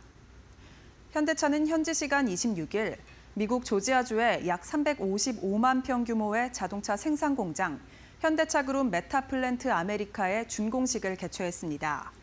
HMG-MA는 세계 최초 완전 자동화 로봇 등이 사용되는 소프트웨어 중심 공장으로 현대차는 글로벌 성장의 전략적 생산 기지이자 모빌리티의 미래를 현실화하는 공간이 될 것이라고 전했습니다. 앞서 정의선 회장은 지난 24일 HMG-MA의 생산 역량을 더 끌어올려 미국에서 연간 120만 대 이상의 자동차 생산 능력을 갖추겠다고 밝혔습니다. SK 하이닉스가 올해 완판된 HBM 물량에 이어 내년 물량을 올 상반기 내로 마무리한다고 밝혔습니다. 광노정 SK 하이닉스 사장은 이날 열린 정기 주주총회에서 내년 HBM 물량은 올해 상반기 내 고객과 협의를 마무리해 매출 안정성을 더욱 강화할 것이라고 말했습니다. SK 하이닉스는 현재 주력인 HBM3E 12단 제품에 이어 후속 제품인 HBM4 12단 제품도 올해 하반기 양산을 목표로 주요 고객사들의 샘플을 공급해 왔습니다. SK 하이닉스의 전체 D램 매출 가운데 HBM 비중은 지난해 4분기 40% 이상을 넘은 데 이어 올해 50%를 넘어설 전망입니다. 금융당국이 대체거래소 프리마켓에서 주가가 급등락하는 현상이 반복되고 있다며 투자자들의 주의를 당부했습니다. 금융당국은 최근 프리마켓 개시 직후 소량의 단주 등 극소량 주문으로 최초 가격이 상한가나 하한가로 형성돼 체결되는 일이 반복해서 발생하고 있다고 밝혔습니다. 프리마켓은 정규 시간에 비해 유동성이 적고 단일가 매매 대신 접속 매매 방식으로 최초 가격을 결정하기 때문입니다. 금감원은 소량의 주문이라도 시세에 부당한 영향을 줄 우려가 있으면 처벌 대상이 될 수 있음을 유의하고 가격 착시 효과로 인한 추종 매매 등에 주의하라고 당부했습니다.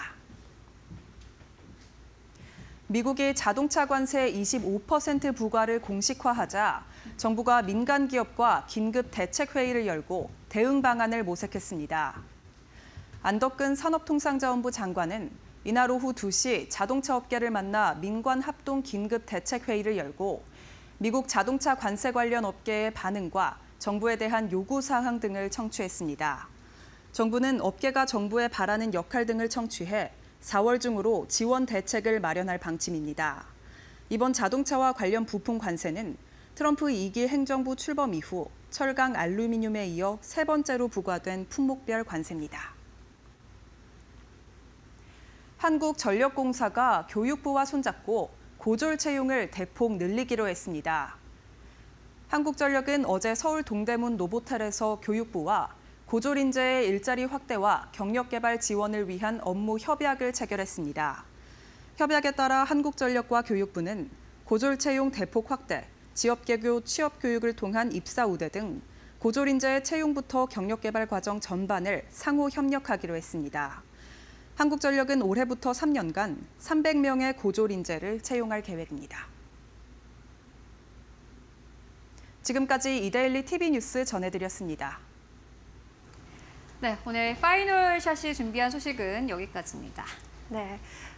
일교차가 심한 요즘인데요. 건강관리 잘 하시길 바라겠고요. 저희는 내일 더 유용한 소식과 함께 돌아오겠습니다.